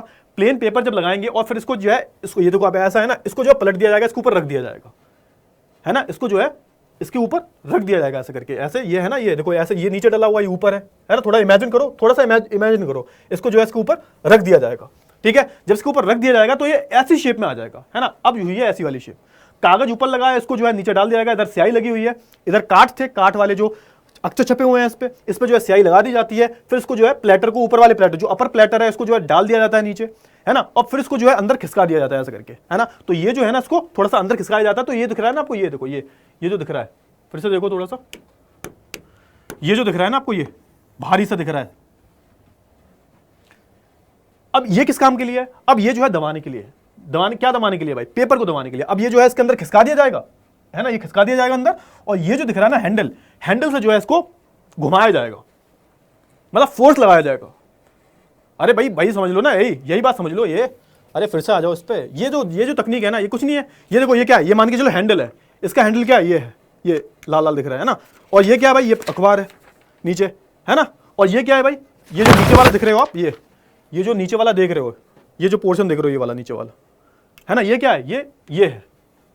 कंपेयर कर लो ना थोड़ा सा, ये वाला, ये जो है ये है, ठीक है, समझ में आ गया? अब मैंने क्या किया, अब ये नीचे क्या पड़ा हुआ है? नीचे ये है, ये मान के चलो कागज है, प्लेटर दोनों है, कागज है, मतलब जो मेरे हाथ पर रखा हुआ है, देखो मेरे जो है हाथ पर रखा हुआ है ना। अब मैं क्या करूंगा? अब मैं जो है दबाऊंगा ऐसे, फोर्स करूंगा ऐसे। तो इसका काम भी क्या है? इसका काम भी दबाने का ही है। जब ये ऊपर वाले प्लेटर को दबाएगा तो क्या होगा? नीचे कागज पड़ा हुआ है ना, इसके नीचे कागज पड़ा हुआ है ना, उसमें फोर्स लगेगा। और उस कागज के भी नीचे क्या है? काट है, उस पर अक्षर छपे हुए हैं। तो जैसे ही फोर्स लगेगा तो पूरे जो अक्षर छपे हुए हैं वो सीधे सीधे इस पेज पे आ जाएंगे। तो ये क्या थी भाई? ये थी गुटनबर्ग की तकनीक, और ये बहुत ज्यादा फास्ट थी। इससे जो है और ज्यादा तेजी से जो छपाई हो रही थी। तो आई होप आपको इसकी भी जो तकनीक जो है ये समझ में आ गई होगी। और गुटनबर्ग की हम बात करें तो भैया, गुटनबर्ग ने सबसे पहले कौन सी किताब छापी? तो सबसे पहले जो किताब छापी थी गुटनबर्ग ने, वो थी बाइबल। बाइबल क्या होती है भाई? तो भाई ईसाई धर्म की जो सबसे महत्वपूर्ण ग्रंथ जो है ईसाई धर्म का, सबसे एक आप बोल सकते हो ना, एक काफी पूजनीय ग्रंथ माना जाता है, काफी सेक्रेड जो एक ग्रंथ है जो बाइबल। जैसे हमारे यहाँ पे गीता है ना, एक धर्म ग्रंथ हमारे यहाँ पे गीता, भगवत गीता बोलते हैं, रामायण बोलते हैं, है ना। तो वैसे ही जो है ईसाइयों में बाइबल होते हैं। तो उस टाइम लोग काफी धार्मिक थे, तो इसलिए जो है इन्होंने बाइबल को छापा। ये भी तो प्रश्न आ सकता है, सर बाइबल ही क्यों छापी? क्योंकि उस टाइम पर लोग बहुत धार्मिक थे और लोगों के लिए धर्म से बढ़कर कुछ था नहीं, ठीक है ना। तो इसलिए जो है इन्होंने बाइबल को छापा। आई होप आपको इतनी जो चीजें हैं वो क्लियर हो जाएंगी। अब ये देखो 1448 ईस्वी तक जो है इन्होंने अपनी प्रिंटिंग प्रेस को दुरुस्त बना लिया, बढ़िया बना लिया, है ना। तो यहां पर लिख लेना 15वीं शताब्दी से, 15वीं शताब्दी में जो है इन्होंने गुटेनबर्ग प्रिंटिंग प्रेस बना ली थी, ठीक है। अब क्या हुआ भाई, इन्होंने जो है, अच्छा अगर हम इसकी बात करें, प्रिंटिंग प्रेस की बात करें, गुटेनबर्ग प्रिंटिंग प्रेस की बात करें, तो इससे छपी हुई किताबें लगती कैसी थी? तो इनसे छपी हुई किताबें जो है पांडुलिपियों जैसी लगती थी। अच्छा सर, ये पांडुलिपि क्या होता है? पांडुलिपि बेटा, जब आप हाथ से लिखते हो ना किसी भी चीज पे, आप जैसे पहले पेड़ की छाल पे जो है लिखा जाता था, है ना, हाथ से लिखा जाता था, तो उसे हम क्या बोलते थे? पांडुलिपि बोलते थे। पांडुलिपि, इंस्क्रिप्शन बोलते हैं बेसिकली ना। तो पांडुलिपि जो होती थी, इन पर हाथ से लिखा जाता था, तो इसकी जो छपाई थी ना वो बिल्कुल ऐसी लगती थी, पांडुलिपि जैसी, मतलब पूरी फील आती थी। कौन सी वाली? कौन सी फील आती थी? बिल्कुल पांडुलिपियों वाली फील आती थी, मतलब ऐसा लगता था किसी ने हाथ से लिखा हुआ है शुरुआत में जब ये छपी थी, ठीक है ना। तो इन्होंने क्या किया भाई, इन्होंने जो है कई सारी जो है कॉपी छापी। करीबन जो है स्टार्टिंग में इन्होंने 180 इसकी जो कॉपी है वो छापी, 180 कॉपी छापी इसकी। करीबन 2 साल लगे थे इन्हें, 2 साल लगे थे, 1 या 2 साल लगे थे इन्हें। उसमें जो है इन्होंने करीबन 100, एक बार देख लेना किताब में, चेक कर लेना कितने साल लग गए थे, हाँ, लेकिन इन्होंने 180 कॉपी जो है छापी। तो वही लिखा हुआ शुरू में छपने वाली डिजाइन के मामले में पांडुलिपि जैसी ही जो लगती थी। उसके बाद 1450 से 1550 के बीच 100 सालों में जो है यूरोप के अधिकांश हिस्सों में जो है प्रेस लगाए गए। अब ये भी फेमस होगी पूरे यूरोप में पूरी फेमस हो गई। और करीबन 100 सालों के अंदर एक बहुत बड़ी क्रांति देखने को मिलती है कि हर यूरोप में हर जगह पे जो है ये जो बड़ी बड़ी प्रेस हैं ये लग जाती हैं। हर कोई जो है ये गुटेनबर्ग की प्रेस लगाने लगता है छपाई करने के लिए। प्रिंट उद्योग में इतनी अच्छी वृद्धि हुई कि 15वीं सदी के उत्तरार्ध में, 15वीं सदी के उत्तरार्ध की बात हो रही है, कि बाजारों में 2 करोड़ किताबें छापी गई। सोच के देखो, 2 करोड़, मतलब 15वीं शताब्दी खत्म होते होते यहां पर 2 करोड़ किताबें जो छप गई थी। तो आप बोल सकते हो कि जो गुटेनबर्ग की प्रिंटिंग प्रेस थी एक बहुत बड़ी क्रांति थी। एक मुद्रण के क्षेत्र में क्रांति लाने की सबसे बड़ी वजह किसको बोला जाता है? वो भैया गुटेनबर्ग को ही बोला जाता है। उससे पहले वुड ब्लॉक से इतनी किताबें नहीं छाप सकते थे आप, वो भी धीरे धीरे काम होता था, लेकिन इनकी तकनीक से जो है काफी अच्छी खासी मात्रा में जो है यहां पर छपाई होने लगी, है ना। 17वीं सदी में यह संख्या बढ़कर 20 करोड़ हो गई। सोच के देखो, 17वीं सदी आते आते मतलब अच्छा खासा इस्तेमाल हुआ है। स्टार्टिंग के 400 सालों तक जो है गुटेनबर्ग की तकनीक ही काम आई है। सोच के देखो जरा, समझ में आ गया। चलिए, 15वीं सदी के दूसरे हिस्से में जो है यूरोप में बाजारों में 2 करोड़ मुद्रित किताबें आई, है ना। तो ये सारी चीजें हो गई, तो ये सारी चीजें हो गई आपकी, है ना। तो यहाँ पर गुटेनबर्ग की जो कहानी थी वो आपको आई होप जो है क्लियर हो गई होगी, समझ में आ गया। ये सारी कहानी जो है आपको अच्छे से जो है क्लियर हो गई होगी। तो अब बात कर लेते हैं किसके बारे में? अगले टॉपिक के बारे में। अब मुद्रण क्रांति जो हुई, ये जो क्रांति है भाई, ये सब क्रांति तो देख रहे हो आप, ये सब बदलाव जो देख रहे हो क्या है, क्रांति तो है। ये क्रांति का मतलब ही क्या होता है कि बदलाव। तो इसका असर क्या देखने को मिला, क्या असर हुआ क्रांति, जब इतनी 20 करोड़ किताबें छप रही हैं, 10 करोड़ किताबें छप रही हैं, इसका कुछ ना कुछ तो असर हुआ होगा। जो पाठक हैं, जो पढ़ रहे हैं बेसिकली, उनका जो मानसिक स्तर है, उनकी जो मानसिकता है, उसमें कुछ तो बदलाव आए होंगे। तो उसी की जो है ये बात की जा रही है। बेटा स्क्रीनशॉट की चिंता मत करना, एंड में मैं टाइम दे दूंगा, ले लेना, और उसकी मैं पीपीटी भी शेयर कर दूंगा। डाउटनेट स्टूडेंट नाम की टेलीग्राम चैनल है, उसको जो है ज्वाइन कर लेना, ठीक है। चलिए आगे बात कर लेते हैं। छापे खाने के आने से एक नया पाठक वर्ग जो है पैदा हुआ। छपाई से जो है किताबों की कीमत गिरी। एक तो देखो, जब छपाई ज्यादा बहुत ही थोक मात्रा में हुई ना, जब ऐसा होता है ना कि कोई चीज आप बहुत थोक में बेचते हो तो वो सस्ती पड़ती है आपको, ठीक है। तो जब छपाई बहुत अधिक मात्रा में हो रही है तो किताबें सस्ती हो गई। किताबों की हर प्रति के उत्पादन में जो है वक्त और श्रम लगता था, वह कम हो गया और बड़ी तादाद में जो प्रतियां छपने लगी। प्रतियां मतलब कॉपियां, कॉपीज होती है ना उसकी, कोई किताब की अगर आप 10-15 उसी जैसी किताबें बना देते हो तो हम बोलते हैं कॉपीज, प्रतियां बोलते हैं हिंदी में से। अब यूरोप की मैं बात करूं तो यहां पे 20वीं सदी में, 20वीं सदी के तक जो साक्षरता दर था वो सीमित था, बहुत ज्यादा तो नहीं बोल सकते आप। प्रकाशन ऐसी किताबें छापते थे जो अधिक से अधिक जो है लोगों तक पहुंचे। लोकप्रिय गीत, अब जैसे बहुत अलग अलग जो तरह की जो चीजें हैं ना वो छपने लगी थी। पहले तो धार्मिक चीजों पर ही सीमित थे हम, अब बहुत अलग अलग चीजें छप रही थी भाई, है ना। एकदम जो कहानियों वाली होती है ना, लव स्टोरीज वाली जो उपन्यास होते हैं, लोकप्रिय गीत होते हैं, है ना, लोक कथाएं होती हैं, इतिहास के बारे में, इतिहास की पुनर्व्याख्या की जाने लगी। यूरोप में इतिहास की पुनर्व्याख्या होने लगी, और कहीं ना कहीं यूरोप में जो स्वर्ण युग का जो एक शुरुआत हुई थी ना, स्वर्ण युग जिसे हम रेनेसां पीरियड बोलते हैं बेसिकली, उसकी शुरुआत भी जो है यूरोप से ही मानी जाती है ना। रेनेसां कहां शुरू हुआ था, यूरोप में शुरू हुआ था। और इसमें जो है सबसे बड़ा योगदान किसका रहा है, तो उसमें सबसे बड़ा योगदान जो है वो मुद्रण का ही रहा है।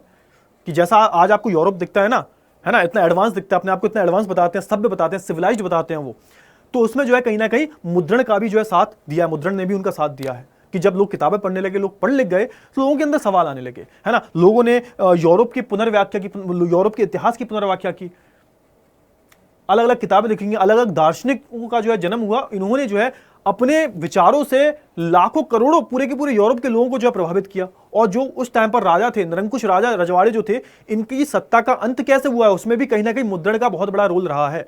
क्योंकि देखो आज के टाइम पर क्या होता है, थोड़ा सा समझने की कोशिश करो कि आज के टाइम पर आपको कोई भी न्यूज मिलती है, पूरी दुनिया में कुछ भी हुआ हो, XYZ कुछ भी हुआ हो, आपके पास जो है न्यूज जो है मिनटों में आ जाती है। समझ में आ गया। जब अब्राहम लिंकन की मौत हुई थी, उन्हें गोली मार दी थी किसी ने, तो करीबन पूरे अमेरिका को एक हफ्ते बाद पता चला है। पूरी न्यूज फैलने में एक हफ्ता लग गया था, 1-2 हफ्ते लग गए थे। सोच के देखो, अमेरिका के राष्ट्रपति मरा था। लेकिन अब क्या है भाई, आज के टाइम पर ऐसा होता है, क्यों नहीं होता, क्योंकि आज के टाइम पर तकनीक बहुत ज्यादा बढ़ गई है। उस टाइम पर आप सोच के देखो, उस टाइम पर विरोधों को दबा कैसे दिया जाता था, विरोध प्रदर्शन जो भी होते थे उसको उनको कैसे दबा दिया जाता था। तो उसमें सबसे बड़ा भाई, क्योंकि विरोध जब होगा तो किसी लिमिटेड जगह पे होगा। आप उस टाइम पर फोन तो थे नहीं, फोन या फिर ईमेल कर दो, मैसेज कर दो, या फिर व्हाट्सएप पे फैला दो, या फिर इंस्टाग्राम तो था नहीं उस टाइम पर। तो अगर किसी एक जगह विरोध प्रदर्शन हो रहा है तो उसे दबाना बहुत आसान था। क्यों आसान था, क्योंकि भाई बगल वाले गांव में पता नहीं है तुम्हारे यहां पे क्या हो गया। न्यूज को बगल वाले गांव में फैलने तक जो है 1-2 हफ्ते लग जाते थे। तो इसलिए उस टाइम पर कुछ छोटे मोटे विरोध प्रदर्शन हुआ करते थे, उन्हें भी दबा दिया जाता था, आसान था, क्योंकि वो बात कहीं फैलती नहीं थी, तकनीक ही नहीं थी। अब क्या हुआ, धीरे धीरे मुद्रण आने लगा, अखबार छापे जाने लगे, मैगजीन छापे जाने लगे। अखबार जो थे वो लाखों लाखों लोगों तक गए। अब जो है यहाँ पर लोगों को जल्दी पता लग जाता था कि भाई चीजें क्या हो रही हैं, आसपास क्या हो रहा है। तो यहाँ पे क्या हुआ भाई, यहाँ पर जो एकता जो थी, जो आपकी भावना है, हमारी भावना सब सेम है ना। हम भी चाहते हैं आजादी मिले हमें राजाओं से, है ना, आप भी चाहते हो, तो हम सब एक हो गए। तो आप देखो कि बाद में जो ये जो राजतंत्र का उन्मूलन हुआ, जो है ना, ये जो राजतंत्र खत्म हुआ, इसमें कहीं ना कहीं मुद्रण का बहुत बड़ा रोल है। क्लियर हो गया होगा आई होप आपको, ठीक है ना। तो देखो आगे बढ़ते हैं यहाँ पर। अब यहाँ पे कैसी कैसी किताबें छापी जा रही थी, लोक कथाएं, है ना, और ये जो कहानियां हैं, ये सब जो है छापी जा रही थी, ताकि जो है अनपढ़ लोग भी जो उन्हें सुनकर भी समझ लें। अब अनपढ़, आप कहोगे सर अनपढ़ लोग कैसे पढ़ते थे, तो अनपढ़ लोगों के लिए एक तरीका ये था कि कोई एक गांव में पढ़ा लिखा हुआ करता था कहीं ना कहीं, तो वो पढ़ा लिखा जो हुआ करता था वो जो है सबको बोल बोल कर सुनाया करता था, है ना, ताकि वो भी इंजॉय करें। अब होता है ना, आपको कहानियां सुनना बहुत अच्छी लगती हैं, आप जैसे दादी या नानी घर जाते हो, नानी कहानी सुनाओ, दादी कहानी सुनाओ। तो पहले वो जो है लोग जो है जो पढ़े लिखे नहीं हुआ करते थे तो वो सुनते थे। क्लियर है। चलिए, पढ़े लिखे लोग जो है इन कहानियों को जो उन लोगों को पढ़कर सुनाते थे, यही सेम बात है, समझ में आ गया। अच्छा, अब बात कर लेते हैं कि देखो धर्म पर क्या असर पड़ा इसका, कुछ धर्म में सुधार हुए। तो यहां पे किस धर्म की बात हो रही है, तो यहां पर सिर्फ और सिर्फ ईसाई धर्म की बात हो रही है, ईसाई क्रिश्चियंस की बात हो रही है यहां पर। तो बेटा धर्म की मैं बात करूं तो यूरोप में सबसे बड़ी प्रॉब्लम ही क्या थी उस टाइम पर, धर्म। अगर मैं बात करूं 12वीं शताब्दी तक, तो यूरोप में धर्म के नाम पर कुछ भी किया जाता था। और उस टाइम की मैं बात करूं तो एक पादरी वर्ग हुआ करता था, आपने फ्रांसीसी क्रांति में भी पढ़ा होगा। और पादरी वर्ग जो है वो राजा से भी ज्यादा ताकतवर हुआ करता था, यानी कि राजा को कुछ भी करना है तो किससे परामर्श लेगा? पादरी से। पादरी ने जो बोल दिया पत्थर की लकीर। चर्च में कंट्रोल होता था, इनके पास खुद की सेना तक हुआ करती थी, हजारों एकड़ में इनके पास जमीनें हुआ करती थी, और जो पादरी बोलेगा वही, मतलब ऐसा बोला जाता था पादरी जो बोल रहा है ना तो उसे बोला है भगवान ने करने के लिए, है ना। अगर तुम उसकी तौहीन करोगे तो भगवान की तौहीन करोगे।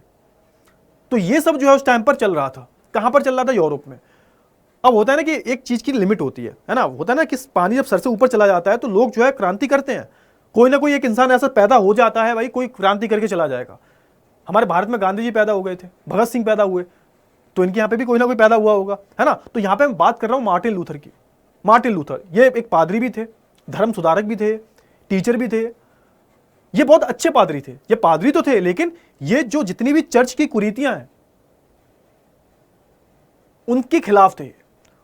और इन्होंने अपनी 95 प्रतियां लिखी, 95 कॉपियां लिखी इन्होंने क्या किया? इन्होंने जो कैथोलिक चर्च जो थे उन पर जो है निशाना साधा कि यहां पर जो भी चल रहा है वो जनता को बेवकूफ बनाया जा रहा है धर्म के नाम पर। और इन्होंने 95 अपनी जो प्रतियां हैं स्थापित की, 95 जो थीसिस हैं वो लिखी इन्होंने, 95 थीसिस लिखी। और इन्होंने लोगों को बताया कि अगर इन पर जो है कोई भी बहस करने के लिए तैयार है, मैं आने के लिए, मतलब मैं बहस करने के लिए तैयार हूं, डिबेट करने के लिए तैयार हूं, मैं, कोई भी आ जाए, कितना भी बड़ा पादरी हो, आ जाओ मेरे से इन चीजों पर जो है डिबेट कर लो, जो तुम इलॉजिकल चीजें लगा रहे हो, लोगों को इतना परेशान कर रहे हो। तो यहां पर एक बहुत बड़ा जो है धर्म सुधारक एक आंदोलन भी देखने को मिला, सिर्फ किसकी वजह से? सिर्फ और सिर्फ मुद्रण की वजह से, छपाई की वजह से। तो उसी की बात हो रही है। इसको क्या बोला गया? इसको जो है प्रोटेस्टेंट क्रांति बोला गया। और यहां से क्या हुआ? यहां से ईसाई धर्म दो भागों में बंट गया। एक तो कैथोलिक जो पुराने, बहुत पुराने थे, जो पुरानी चीजों को मानते थे, और एक था नया प्रोटेस्टेंट, प्रोटेस्टेंट क्रांति। यहां से जो है क्रिश्चियनिटी दो हिस्सों में बंट गई। और इसमें जो है सबसे बड़ा रोल किसका है भाई? तो सबसे बड़ा रोल है इसमें मार्टिन लूथर का। इन्होंने पूरे तर्क दिए इन्होंने कि अगर कोई भी बहस करना चाहे मेरे से कर ले आके, और जीत के दिखा दे। इन्होंने चर्च में लटका दी अपनी जो 95 थीसिस जो थी, जो रचनाएं थी इनकी खुद की, वो लटका दी कि कोई भी बहस कर ले। इन्होंने तर्क दिए, मतलब होता है ना किसी चीज का लॉजिक देना। एक होता है आप किसी भी चीज पे आंख बंद करके विश्वास कर लेते हो कि हाँ भैया बोल दिया तो बोल दिया। एक होता है कि आप लॉजिक पे जाते हो कि भाई लॉजिक क्या है इसके पीछे, तो बताओ तर्क क्या है इसके पीछे, ये जो तुम काम कर रहे हो उसका तर्क क्या है। बिल्ली रास्ता काट गई तो आपके साथ बुरा होगा, क्यों होगा, इसका कारण बताओ। तो यही इस टाइम पर चल रहा था, ठीक है। तो उसी की बात हो रही है। धार्मिक मान्यताओं पर जो सवाल उठाने वाले नए विचारों से जो है रोम के चर्च को परेशानी होने लगी। 1558 के बाद जो है चर्च ने प्रतिबंधित किताबों की जो है लिस्ट भी जारी कर दी। अब सुनो यहाँ पर हुआ क्या। अब जब जैसे ये जो मार्टिन लूथर के द्वारा जो है बहुत बड़ा जो है ये आंदोलन हुआ, उसके बाद क्या हुआ, अलग अलग लोगों ने जो है चर्च पे सवाल उठाने खड़े कर दिए, है ना, अलग अलग लोगों ने। और इसमें सबसे बड़ी जो भूमिका थी किसकी थी? किताबों की थी। किताब मतलब मुद्रण। तो यहाँ पे किया क्या, यहाँ पे जो चर्च था इसने क्या किया, इसने पूरी एक लिस्ट बनाई और उस लिस्ट में सारी उन किताबों को डाल दिया जो प्रतिबंधित किताबें हैं, बैन है उन किताबों पे। उन किताबों बैन ही लगा दिया कि ये किताबें जो है लोगों को गुमराह कर रही हैं, हमारी दुकान नहीं चलने देगी इन किताबों से। तो उन्होंने उन किताबों को ही बैन कर दिया। और क्योंकि उस टाइम पर चर्च बहुत पावरफुल था तो उन्होंने राजा जी से बोला कि भैया इन किताबों पर बैन लगा दो। तो अब वो मार्केट में किताबें मिलनी ही बंद हो गई, है ना। तो धर्म सुधारक मार्टिन लूथर ने जो है रोमन कैथोलिक चर्च की कुरीतियों की, हाँ ये मैंने ऑलरेडी आपको बता दिया, पूरा पढ़ लेना, है ना, पूरा पढ़ लेना, मैंने पूरा बता दिया। हाँ, एक चीज और याद रखना, मार्टिन लूथर ने ना एक बहुत ही अच्छा एक स्टेटमेंट दिया था। उन्होंने बोला था कि मुद्रण जो है ना ईश्वर का दिया हुआ एक महानतम देन है, मतलब एक बहुत बड़ा तोहफा है हमें। ये आ सकता है एग्जाम में कि ये किसने बोला था, ये बताओ। ये स्टेटमेंट किसने दिया था कि मुद्रण ईश्वर की दी हुई जो महानतम देन है, सबसे बड़ा जो है तोहफा है। ऐसा क्यों बोला था मार्टिन लूथर किंग ने? क्योंकि भाई इन्होंने अपनी, देखो, क्योंकि इन्होंने जो अपनी थीसिस छापी थी, जो अपनी रचनाएं छापी थी, उनसे जो है बहुत लोगों ने, 5000 से ज्यादा लोगों ने इन्हें खरीदा, फिर और ज्यादा उनकी कॉपियां छपी। तो मतलब हजारों लोगों को पता चला भाई ये सारी चीजें सही हैं, और हजारों लोग इनसे प्रभावित भी हुए। और वहीं से एक अलग सेक्ट निकलता है प्रोटेस्टेंट का, फिर वहां से एक अलग ही क्रांति शुरू हो जाती है। होता है ना कि क्रांति जो है आग की तरफ फैलती है। आपने अगर किसी एक को भी प्रभावित कर दिया तो उसके विचार वो किसी तीसरे इंसान को प्रभावित करेगा, ठीक है ना। तो यहां पर काफी सारी जो चीजें वो जो है सुधरने में आई। तो यहां पे आप देख सकते हो आज के टाइम पर जो क्रिश्चियनिटी है ना, वो बहुत आगे है ना। आज के टाइम पर देखते हो बहुत ज्यादा लिबरल्स होते हैं ये लोग, तो पहले ऐसा नहीं हुआ करता था। समझ में आ गया? चलिए आगे बात कर लेते हैं, है ना। हाँ, अब यहाँ पे क्या होता था, जैसे ही कोई भी मतलब धार्मिक मान्यताओं पे कोई भी सवाल वगैरह उठाया करता था उस टाइम पर तुरंत मार दिया जाता था। मतलब तुम कुछ भी धर्म के खिलाफ बोलो, तुम्हें जो है सीधा उठा के या तो जेल डाल दिया जाएगा, देश निकाला दे दिया जाएगा, या फिर मार ही दिया जाएगा, है ना। और इसमें ये कहानी है भाई किसकी, भाई मेनोकिया की, है ना, इटली की मेनोकिया की कहानी है। हम बात करें मेनोकिया की, तो इसने कुछ ऐसी किताबें पढ़ी, और किताबों को पढ़ने बहुत सारी ऐसी किताबें पढ़ी जिसमें जो है बाइबल का मतलब बताया गया था, और इसने एक अपना खुद का ही मतलब निकाल लिया। मतलब बाइबल जो किताब थी, जो इनके धर्म ग्रंथ थे, उनका खुद ही इसने जो है अपना एक अलग अलग मतलब निकाल लिया, और जिससे जो कैथोलिक चर्च जो होते हैं बड़े ही नाराज हो जाते हैं, है ना, मेनोकिया से बड़े ही नाराज हो जाते हैं। जब ये नाराज हो जाते हैं तो इसको मार देते हैं, मार मतलब सजा दे देते हैं इसको मौत की। तो मेनोकिया की कहानी बहुत प्रसिद्ध है। इसी के बाद क्या हुआ, इसी के बाद जो है एक अलग लिस्ट बना दी कि कोई भी अगर धर्म के खिलाफ बोलेगा तो उसको जेल डाल दिया जाएगा, मार दिया जाएगा, और पहली बात तो ऐसी किताबों पर बैन ही लगा दिया। तो यहाँ पर मेनोकिया की कहानी जो है बहुत ही प्रसिद्ध है, ठीक है। तो उसने खुद ही जो है मतलब निकाल लिया था अलग अलग चीज़ों का, और जिससे जो है चर्च बहुत नाराज हो जाता है और उसको जो है मार दिया जाता है, ठीक है। चलिए अब बात कर लेते हैं किसका, एक टॉपिक है पढ़ने का जुनून। अब जो है यहाँ पर लोगों के अंदर जैसे ही यहाँ पर एक बेसिकली होता है ना कि एक क्रांति शुरू हो जाती है, लोगों के अंदर पढ़ने का जुनून आ गया था भाई कि भाई आप पढ़ेंगे। और यहां पर देखा गया 18वीं सदी तक आते आते यूरोप में जो करीबन 60 से 70% जो लोग हैं वो साक्षर हो जाते हैं। साक्षरता दर 60 से 80% तक बढ़ जाता है, 7 से 80%, यूरोप की बात हो रही है, ठीक है। अब किताबें जो थे, अब यहां पर क्या हो गया, जो किताब की दुकानें थी ये अक्सर क्या करते थे, फेरी वालों को अपने पास में रखते। फेरी वाले कौन होते हैं, जो घर घर जाके गांव में जाते हैं ना, गली मोहल्ले में जाते हैं और वहां पे चीजें बांटते हैं, फेरी वाला होता है। आपने देखा फेरी वाला आ गया, फेरी वाला आ गया, जो आपके गांव में भी सब्जी बेचने आते होंगे, है ना, आइसक्रीम बांटने आते हैं, और भी कई सारी चीजें होती हैं, बुढ़िया के बाल वो आपने खाते होंगे बचपन में, ठीक है। तो यहाँ पे फेरी वाला जो होता था बेसिकली इन्हें रखा जाया करता था। अब इन फेरी वालों को काम क्या था, तो इन फेरी वालों को काम ही था किताबें गाँव गाँव में जाके बेचना, और उसमें कई सारी पत्रिकाएं थी, कई सारे उपन्यास थे भाई। उस टाइम पर उपन्यास तो लोग बहुत ज्यादा पढ़ते थे, नोवेल जो होते हैं, कहानी होती थी उसमें। लोग जो है घंटों तक 5-5, 6-6, 7-7, 8-8, 10-10 घंटे तक जो है नोवेल्स पढ़ते रहते थे। पंचांग हो गया, पंचांग क्या होता है भाई, तो पंचांग बेसिकली ये जो जितने भी लोगों के बारे में चीजें बताई जाती है ना, पंचांग, जो आपके पंचांग ठीक नहीं चल रहा, आपने सुना होगा बहुत ज्यादा, है ना, जो दिशाएं होती हैं इनके बारे में जो बताया जाता है, तो ये पंचांग होते हैं बेसिकली। आपने देखा होगा ये हिंदुज्म में बहुत ज़्यादा फ्लरिश हुए, है ना, क्रिश्चियनिटी में भी होते हैं कि आपकी अभी दशा ठीक नहीं चल रही है, आपके पंचांग जो है इधर उधर हिले हुए हैं, तो ये सारी चीज़ें हैं, है ना। तो ये सारी उपन्यास, पंचांग वगैरह, पत्रिकाएं वगैरह यहाँ पर बिकने लगी, है ना। इंग्लैंड की हम बात करें तो इंग्लैंड में एक चीज़ बहुत फेमस हुई, है ना, यहाँ पर क्वेश्चन आ जाता है, चैप बुक्स जो होती हैं बेसिकली, चैप बुक्स, इन्हें पेनी चैप बुक्स भी बोला जाता है, 1 पैसा किताब। तो ये बहुत ही सस्ती किताबें थी, गरीब लोग खरीदा करते थे इन्हें, और इनमें जो है बहुत ज़्यादा कहानियाँ, चुटकुले वगैरह लिखे होते थे। तो इंग्लैंड में चैप बुक्स बिका करती थी, और इन्हें जो बेचता था उसको जो है चैपमैन बोला जाता था, तो ये भी याद कर लेना। और ज़्यादातर जो गरीब लोग हैं वो इन चैप बुक्स को खरीदा करते थे, ठीक है। फ्रांस में जो है किसकी बात हो रही है, बिब्लियोथेक की बात हो रही है ना, बिब्लियोथेक बुक का जो है चलन था, जो सस्ते कागज पर जो है छपी और नीली जल्द की जो है बंधी छोटी किताबें बेचा करते थे। तो अलग अलग जगह पर जो है अलग अलग तरीके की जो है किताबें बट रही थी, ठीक है, क्लियर है। आगे बढ़ते हैं। हाँ, यहाँ पे एक बदलाव और हुआ भाई, है ना। तो छपाई के कारण जो वैज्ञानिक थे और जो भी तर्कशास्त्री थे, इनको जो हमेशा दबाया गया था कि आप लॉजिक मत दो, हम जो बता रहे हैं उस पर ही विश्वास करो। पहले यही तो चलता था, राजा जी पादरी ने जो बोल दिया उस पर विश्वास करना पड़ेगा। लेकिन जब छपाई हुई तो छपाई से क्रांति ऐसी आई कि जो तर्कशास्त्री थे, जो बहुत बड़े बड़े दार्शनिक थे, फिलोसफर थे, बहुत बड़े बड़े साइंटिस्ट जो थे, इन्होंने नए नए विचार देना जो है लिखना शुरू कर दिया, छापना शुरू कर दिया। अब भाई देखो, तुम ना क्रांति को रोक नहीं सकते, छपाई क्रांति को कैसे रोकोगे, लोग जो है पढ़ेंगे, और जब लोग पढ़ते हैं तो उनकी मानसिकता बदलती है। सोच के देखो, है ना, तभी तो बोलते हैं कोई भी दिक्कत हो, अगर कोई भी किसी की भी कितनी पुरानी सोच हो, उसको पढ़ा लिखा दो, उसको एजुकेट कर दो। किसी भी नए आइडिया को जो अब अधिक से अधिक लोगों के साथ जो है बांटा जा सकता था, है ना, किसके द्वारा, सिर्फ मुद्रण के द्वारा। तो बड़े बड़े वैज्ञानिक हुए, तर्कशास्त्री हुए, वो अपने ज्ञान को जो है लोगों तक, हजारों लाखों लोगों तक जो है बांट सकते थे, ठीक है। अब यहां पे सबसे इंपॉर्टेंट बात कर लेते हैं, जो आपने बचपन से पढ़ते आ रहे हो, ये आपका पीछा नहीं छोड़ेगी भाई, फ्रांसीसी क्रांति।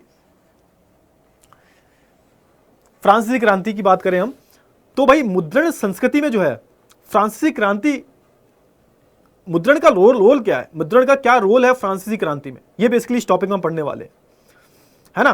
तो अगर हम बात करें, देखो ये जो कुछ जो स्टेटमेंट हैं जो बड़े बड़े महान लोगों ने दिए, बहुत बड़े दार्शनिक थे, इनका नाम था लुई सेबास्टियन मार्शिये, फ्रांस के थे। इन्होंने एक स्टेटमेंट दिया था, छापा खाना प्रगति का सबसे ताकतवर औजार है और बन रही जनमत की जो आंधी में जो निरंकुशतावाद उड़ जाएगा। निरंकुशतावाद क्या होता है, इस पर कोई अंकुश ना हो। यहाँ पे निरंकुशतावाद से मतलब क्या है, राजा, जो राजा है, तो उसने बोला कि जो छापा खाना है ना वो एक प्रगति है, हमारी ग्रोथ हो रही है इससे, और ये इतना ताकतवर है कि आगे चलकर ये जो निरंकुशतावाद है, ये जो राजा है ना जो निरंकुश राज कर रहा है, ये बिल्कुल जो है क्या हो जाएगा, चला जाएगा। और ये बिल्कुल ठीक था। तो ये क्योंकि देखो पहली जो लहर देखी गई थी क्रांति की, कहां देखी गई थी? पहली जो क्रांति की लहर है वो देखी गई थी फ्रांस में, 1789। याद करो भाई, क्लियर है ना? तो यहां पर कई सारे इतिहासकार हैं, उनका ऐसा मानना है कि फ्रांसीसी क्रांति में जो है ना ये मुद्रण ने बहुत बड़ी भूमिका निभाई है। बड़े बड़े दार्शनिक आए, इन्होंने बहुत सारी चीजें लिखी, बहुत सारी किताबें लिखी। जैसे बहुत बड़े बड़े दार्शनिक थे, वॉल्टेयर की बात कर लूं मैं, रूसो की बात कर लूं, मोंटेस्क्यू की बात कर लूं। इन्होंने भाई लोगों को अपनी लिखाई से जो है प्रभावित किया। समझ में आ गया? तो ये सारी जो चीजें हैं वो आप देख सकते हो किसमें भाई, फ्रांसीसी क्रांति में। आगे बात कर लेते हैं। अच्छा, अब नई तकनीक का जो परिष्कार, अच्छा अब यहां पे थोड़ा सा आगे बात कर लेते हैं। अब देखो, अब जो है यहां पर हम चौथा स्टेप लेने वाले हैं। समझ में आया? देखो थोड़ी देर पहले मैंने क्या बताया था, हाँ ये देखो, ये गुटेनबर्ग प्रेस आ गई थी तीसरे नंबर पर। अब चौथे की हम बात करें तो चौथे पर जो है बेलनाकार प्रेस आ गई, बेलनाकार प्रेस। अब जो है यहां पर धीरे धीरे आप देखोगे बिजली का आविष्कार हो जाएगा भाई। अब यहां पर ये जो काम जो हाथों से किया जा रहा था बिजली करेगी, और बेलनाकार प्रेस से जो है और ज्यादा तेजी से जो है छपाई होने लगी, और ज्यादा तेजी से जो है यहां पर बेलनाकार प्रेस से छपाई होने लगी। उसकी हम बात कर लेते हैं। तो गुटेनबर्ग प्रेस के बाद जो है फिर जो है यहां पर बेलनाकार प्रेस का जो यहां पर आविष्कार हो जाता है, और फिर चीजें और ज्यादा एडवांस हो जाती हैं, है ना? तो इसी की हम बात कर लेते हैं। हाँ चलिए चलिए, हाँ नई तकनीक का परिष्कार। तो देखो 18वीं सदी की बात हो रही है, 18वीं सदी, काफी अच्छा खासा जहां पर टाइम लग गया। पूरी 19वीं सदी के दौरान जो है छापे खाने की तकनीक में जो है लगातार सुधार हुए, और ये तकनीक में धीरे धीरे सुधार होते रहे। ऐसा नहीं है एकदम से तकनीक में सुधार हुए, मतलब जो छापने की तकनीक है उसमें धीरे धीरे जो है कुछ कुछ सुधार देखने को मिले। 19वीं सदी के मध्य तक जो है न्यूयॉर्क के रिचर्ड एम हो, इनका नाम याद कर लेना बेटा, इन्होंने एक आविष्कार कर दिया, एक बेलनाकार प्रेस का, एक सिलेंडर प्रेस जो थी इसका आविष्कार कर दिया। और यहाँ पे इन्होंने बहुत सारी यहाँ पर, और ये जो प्रेस थी ना सबसे चीज क्या थी, ये एक घंटे में, एक घंटे की बात हो रही है सिर्फ, एक घंटे में जो 8000 शीट छाप सकती थी, बहुत फास्ट थी। सोच के देखो, सदी के अंत तक जो है ऑफसोर्ट प्रेस आ गई, जिसे जो है बिजली से चलाया करते थे, जिसमें जो है एक साथ 6 रंग, ऑफसोर्ट प्रेस जो थी एक साथ 6 रंग की छपाई मुमकिन थी। अब तो जो है कलर्ड में छपाई आने लगी, पहले ब्लैक एंड व्हाइट आती थी, अब जो आप कलर्ड में छपाई कर सकते हो। तो यहाँ पे देखो क्या हो रहा है, धीरे धीरे तकनीक में बदलाव आ रहे हैं ना बेटा। पहले आप आज के टाइम 10 साल पहले की फोन की बात कर लूं मैं, आपके फोन की बात कर लूं मैं, पहले कीपैड वाले फोन चलते थे, कीपैड वालों से फिर पहले वो टेलीफोन चला करते, बड़े बड़े फोन हुआ करते थे 1-1 किलो के, है ना? क्लियर हुआ ना? पहले सिस्टम बहुत छोटा हुआ करता था, इतना मोटा था, टीवी जैसा हुआ करता था। आज के टाइम पर तो बिल्कुल पतली शीट जैसी बड़ी बड़ी टीवी आती हैं, कंप्यूटर्स आते हैं, बड़े बड़े पीसी आते हैं। तो ये क्या है भाई, तकनीक में बदलाव ही तो हो रहे हैं। तो यहाँ पर भी तकनीक में बदलाव हुए। अब जो यहाँ पर कलर प्रिंटिंग हो रही है यहाँ पे, है ना, कागज डालने की तकनीक में बदलाव आ रहे हैं। जो प्लेट्स की गुणवत्ता जो है वो बेहतर हो रही है। इससे क्या हो रहा है, प्लेट्स की जो गुणवत्ता है, जो छपाई, जो जिन प्लेटों पर छपाई की जाती है उनकी गुणवत्ता अच्छी हो रही है। इससे जो है पेपर की जो क्वालिटी है, छपाई की जो क्वालिटी है वो भी काफी इंप्रूव हो रही है। तो ये सारी जो चीजें हैं वो होने लगी। समझ में आ गया? आगे बात कर लेते हैं। अच्छा, तो यहाँ पे बात कर लेते हैं किताब बेचने के नए को। 19वीं सदी में जो है कई पत्रिकाओं में जो है उपन्यास को धारावाहिक की शक्ल छापा गया। इससे जो है पाठकों में उस पत्रिका का जो है अगला अंक खरीदने के लिए जो है प्रोत्साहन किया जाता था। अब सुनो यहाँ पर, अब एक नई टेक्निक और आई। जैसे होता है ना कि बाहुबली पार्ट 1, है ना, बाहुबली, फिर बाहुबली पार्ट 2 आई थी, तो कहानी को लास्ट में कुछ ऐसे तरीके इस मोड़ पर छोड़ दिया जाता है कि आप जो है दूसरे पार्ट का वेट करोगे। आजकल जो सीरीज है नहीं तो होता है, मिर्जापुर सीरीज देखी होगी आपने, मिर्जापुर पार्ट 1, मिर्जापुर पार्ट 2, तो मिर्जापुर पार्ट 1 को ऐसे खत्म करते हैं कि आपको दूसरे पार्ट का इंतजार रहे। तो 19वीं सदी में जो है ना यहाँ पर कुछ किताबें बेचने के लिए, है ना, किताबें बेचने के लिए यहाँ पर कुछ ऐसे ऐसे उपन्यास आए, धारावाहिक उपन्यास जो थे वैसे आए, जिससे पूरी कहानी बताई जाती थी, और उन्हें एक ऐसे मोड़ पे छोड़ दिया जाता था कि लोग जो है दूसरे पार्ट का भी इंतजार करते थे, उपन्यास का दूसरा पार्ट आएगा। तो ये भी सब चल रहा था भाई, है ना। 1920 के दशक में इंग्लैंड में लोकप्रिय साहित्य जिसका नाम था शिलिंग सीरीज ही है पूरी, के नाम से जो है सस्ते दर पर बेचा जाता था। लोग जो है इनके ये जो किताबें आती थी, ये जो साहित्य थे सीरीज में आया करते थे इंग्लैंड में। इसको क्या बोलते थे हम, शिलिंग सीरीज। किताब के ऊपर लगने वाली जो है जिल्द का जो है प्रचलन 20वीं सदी से शुरू हुआ। 1930 के दशक में जो है महामंदी के प्रभाव से पार पाने के लिए जो है पेपर बैक संस्करण निकाला गया, जो कि सस्ता हुआ करता था। अब जब 1930 में, अब जैसे किताब के ऊपर जो होता है ना एकदम पूरा वो एकदम बढ़िया से उसे छाप के देते हैं, फूल वूल एकदम लगा के सब कुछ करके एकदम देते हैं, तो वो भी कहाँ से आया था, यहीं से आया था। तो ये तकनीक तो आप देख रहे हो ना, आज के टाइम पर जो आप किताबें देखते हो, डिजाइन वाली किताबें देखते हो, तो इसकी कोई ना कोई इसका पूरा इतिहास है, कहीं ना कहीं से इसकी शुरुआत हुई है। तो उसी की बस जो है मैं बात कर रहा हूं। समझ में आ गया? चलिए अब देखो, अब यहां तक हमने बात कर ली किसकी, यूरोप की। आप कहोगे सर बहुत ज्यादा यूरोप की बात कर ली, आप विदेश की ही बात कर रहे हो, हमारे भारत की ही बात कर लो। हमारे भारत में कैसे मुद्रण का विकास हुआ। क्या चीन के बराबर ही थे हम? भारत की हम बात करें तो हम थोड़ा सा आपको निराश होने की जरूरत है कि हम चीन के बराबर नहीं थे। भारत की हम बात करें, भारत में बाद में आई है तकनीक, है ना। उससे पहले हम लोग जो है पांडुलिपियों पर ही लिखा करते थे। पांडुलिपियां छापी जाती थी, छापी क्या आती थी, उन्हें लिखा जाता था, छापी नहीं आती थी वो, ठीक है। तो हम भारत की थोड़ी सी बात कर लेते हैं। तो भारत की छापा खाने की हम बात करें तो देखो, आप देख सकते हो ये, है ना, ये क्या है भाई, ये पेड़ की जो छाल होती है उस पर जो है लिखे जाते थे। पेड़ की जो छाल होती है उस पर जो है पांडुलिपियों को लिखा जाया करता था और इन्हें हाथों से लिखा जाता था। क्लियर है? भारत में छापा खाने के आविष्कार के पहले जो है हाथ से लिखकर पांडुलिपियां तैयार करने के लिए बहुत ही जो है प्राचीन तथा समृद्ध परंपरा थी। पांडुलिपियों के जरिए पांडुलिपियों को जो है मजबूती प्रदान करने के लिए उनके पन्नों को सिलकर उन्हें जो है जिल्द किया जाता था। समझ में आया? तो ये सारी जो चीजें थी उस टाइम पर होती थी। पांडुलिपियों को मजबूत करने के लिए क्या, उन्हें सिल दिया जाता था, एक दूसरे में बांध दिया जाता था, है ना। और उन पे पूरा जो है आप बोल सकते हो वो पूरा होता है ना कि एक पूरी बुक को एकदम मिला के एकदम फिट कर देते हैं, कस देते हैं पूरी बुक को, वो ऐसे किया जाता था।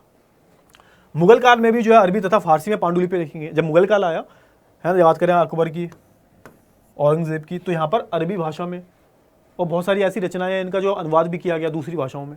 अरबी भाषा, फारसी भाषा, संस्कृत भाषा, इन सब में जो है इनका अनुवाद भी किया गया। क्लियर? चलिए, मुगल सम्राट अकबर के समय जो है एक किताबखाना खोला गया था। किताबखाना मतलब क्या होता है? लाइब्रेरी, है ना। यहां जो है पांडुलिपियां लिखी जाती थी तथा महत्वपूर्ण ग्रंथों का अनुवाद किए जाते थे। इसने तो पूरा का पूरा बहुत बड़ा जो है एक लाइब्रेरी खुलवा दिया इसने। और उन लाइब्रेरी में काम ही यही था, जो लोग थे वो लिखा करते थे, बहुत सारे जो ग्रंथ है उनका अनुवाद किया करते थे। तो हमारा इतिहास ये है 17वीं तथा, मतलब आप देख रहे हो ना यहाँ पर वुड ब्लॉक प्रिंटिंग नहीं आ पाई। अगर थोड़ा सा ऑब्जर्व करोगे आप तो यहाँ पे तख्ती की छपाई जो प्रक्रिया जो थी वो भारत में अभी तक नहीं आई है, क्योंकि अकबर तो बहुत बाद में आया है ना। तो यहां पर अभी वो चीज का जो है आविष्कार नहीं हुआ है। समझ में आया? 17वीं तथा 18वीं शताब्दी तक जो है शिक्षा का पूरा प्रसार नहीं हुआ था। और हाँ, अगर भारत की हम बात करें तो 17वीं 18वीं शताब्दी में तो हमारा कुछ एजुकेशन सिस्टम ऐसा था कि जहां पर जो उच्च लोग हैं, उच्च जाति के लोग, ऐसा माना जाता है जो उच्च जाति के लोग हैं, सिर्फ उनको ही पढ़ने लिखने की, क्षत्रिय, ब्राह्मण, इनको ही जो है पढ़ने लिखने की परमिशन थी। तो काफी लिमिटेड लोग जो थे वो साक्षर थे, पढ़े लिखे जो लोग जो थे उस टाइम पर ज्यादा नहीं थे। लेकिन जब अंग्रेज आए और अंग्रेज के टाइम के बाद जो यहाँ पर चीजें थोड़ी सी बदलना शुरू होती हैं। ठीक है, अच्छा, अब थोड़ी सी हम बात करें कि भारत में प्रिंटिंग प्रेस को लाने का जो सबसे पहला जो लोग थे, कौन लाए थे प्रिंटिंग प्रेस? भारत में योगदान किसको जाता है प्रिंटिंग प्रेस का? तो जो भारत में सबसे पहले आए थे, आपको पता होना चाहिए, 1498 में जो है भैया वास्को डी गामा आ गया था। और जब वास्को डी गामा आया तो उसके साथ में बहुत सारे, उसके बाद हम बात करें तो बहुत सारे क्रिश्चियन मिशनरी भी आए थे, जिन्हें हम क्या बोलते थे? हम जेसुइट पुजारिया बोलते हैं। जेसुइट का मतलब क्या होता है? तो जेसुइट का सिंपल सा अर्थ होता है कि जो लोग ईसा मसीह को मानते हैं, जो उनके फॉलोअर्स हैं, है ना, जो ईसा मसीह के साथ रहते थे पहले, उन्हें जेसुइट बोलते थे, जो पूजा करते हैं बेसिकली, है ना। जो पुजारी होते हैं, पादरी होते हैं, उन्हें जेसुइट पुजारी बोल देते हैं। बेसिकली आप बोल दो ईसाई धर्म के जो पुजारी होते हैं उन्हें बोल देते हैं हम जेसुइट पुजारी। जब भारत में आए अपने धर्म का प्रचार करने, क्योंकि जो पुर्तगाली जो थे ना वो काफ़ी ज़्यादा धार्मिक थे, तो उनका ये भी मानना था कि जब भारत में जाएंगे वो तो अपने धर्म का प्रचार भी करेंगे। हालांकि वो सफल नहीं हो पाए, लेकिन हाँ फिर भी तो वो जब आए तो उन्होंने कोकड़ी सीखी। कोकड़ी एक भाषा है बेटा, जो आज के टाइम पर तो जो महाराष्ट्र है, गोवा जो है, और जो थोड़ा सा नीचे चले जाओ कर्नाटका में जो है बोली जाती है भाषा है। ये हमारे दक्षिण भारत में बोली जाती है, है ना। उनमें जो है कई सारी पुस्तकें छापी अपने धर्म की। फिर यहाँ पे कैथोलिक पुजारी जो थे 1579 में जो है वो पहली तमिल पुस्तक छापते हैं। तमिल जो कि बहुत प्राचीन भाषा है। 1674 ईस्वी की हम बात करें तो कोंकणी और कन्नड़ भाषाओं में जो है लगभग 50 किताबें जो है छप चुकी थी। कोंकणी भाषा में 50 किताबें जो है छप चुकी थी। तो यहां पर आप बोल सकते हो कि भारत में मुद्रण को लाने का सबसे बड़ा श्रेय किसको जाता है? तो भैया वो जाता है हमारे पुजारियों को। हमारे तो नहीं थे, मतलब पुर्तगाल के थे। ठीक है, चलिए आगे बात कर लेते हैं। अब बात कर लेते हैं 19वीं सदी में की बात करें तो हमारे भारत में आपको पता होगा 19वीं सदी तक आते आते भैया हम गुलाम बन चुके थे। किसके गुलाम बन चुके थे भाई? तो अंग्रेजों के हम जो है गुलाम बन चुके थे। और जब अंग्रेज भारत में आए तो भैया सब कुछ पूरा सिस्टम, मतलब एक होता है ना एक सिस्टमैटिक वे में जो है चीजों को बदलना, तो अंग्रेजों ने भी ऐसा किया। हमें ऐसा एकदम से नहीं लूट लिया उन्होंने, जैसे होता है ना दीमक जो होता है जो धीरे धीरे खाता है, तो वैसे ही अंग्रेजों ने जो है हमें लूटना शुरू किया। तो अगर देखोगे 19वीं सदी में जो है समाचार पत्रों का उदय हुआ तथा प्रेस संस्कृति का जो विकास हुआ। अब सब समाचार पत्र मतलब क्या हुआ? जो समाचार देते हैं। ठीक है, तो भैया एक ब्रिटेन के महान व्यक्ति थे, महान व्यक्ति तो नहीं बोल सकते भाई, बाहर के ही थे, जिनका नाम था जेम्स ऑगस्टस हिक्की। इन्होंने 1780 में जो है बंगाल गैजेट का जो है प्रकाशन किया। किसका प्रकाशन किया? बंगाल गैजेट का। ये एक समाचार पत्र था, वीकली संपादन था, मतलब ये सप्ताह में एक बार ही आता था। किस भाषा में था? अंग्रेजी भाषा में था ये, ठीक है। 1780 में जो है इंडिया गैजेट नामक जो है दूसरा भारतीय प्रकाशित शुरू हुआ। आपको एक होमवर्क दे रहा हूं, कमेंट सेक्शन में बताना, हिंदी में पहला समाचार पत्र कौन सा आया था?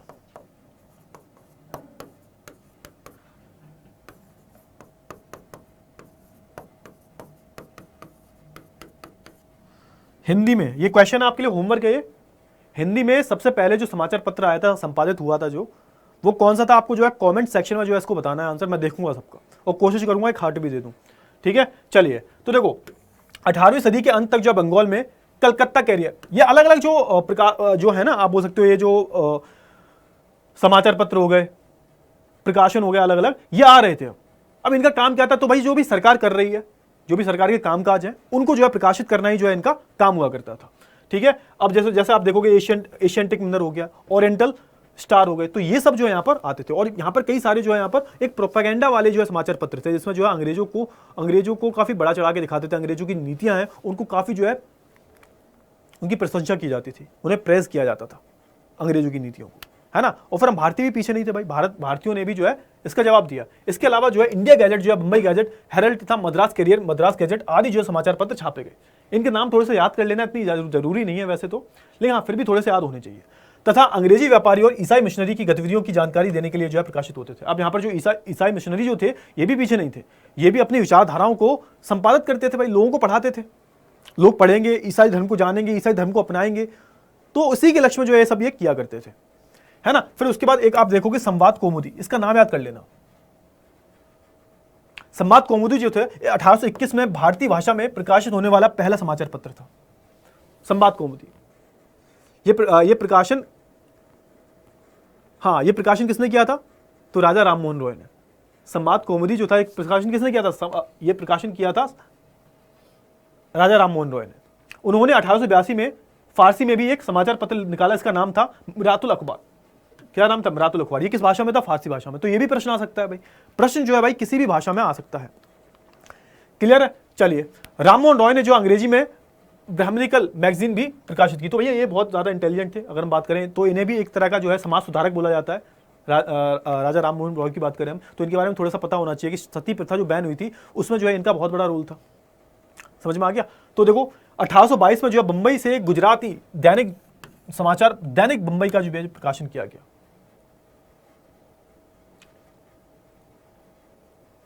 ये गुजराती में था। द्वारकानाथ टैगोर जो थे,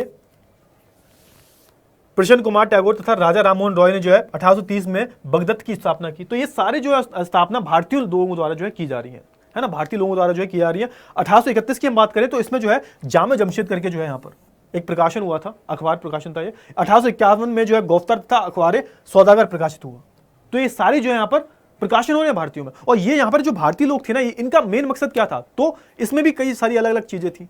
अब ये भी जो है दो हिस्सों में बढ़ चुके थे कि एक तरफ जो है अंग्रेज अपना प्रोपेगेंडा चला रहे हैं, दूसरी तरफ भारतीय जो लोग हैं अपनी राष्ट्रवादी गतिविधियों को आगे बढ़ा रहे हैं। और कहीं ना कहीं हमें जो आज़ादी मिली है उसमें भी जो है मुद्रण संस्कृति का बहुत बड़ा रोल है। ऐसी थोड़ा हम क्रांति बोलते हैं, क्योंकि हमने बहुत सारी चीज़ें छापी और लोगों ने पढ़ी और लोग थोड़ा सा एजुकेटेड हुए।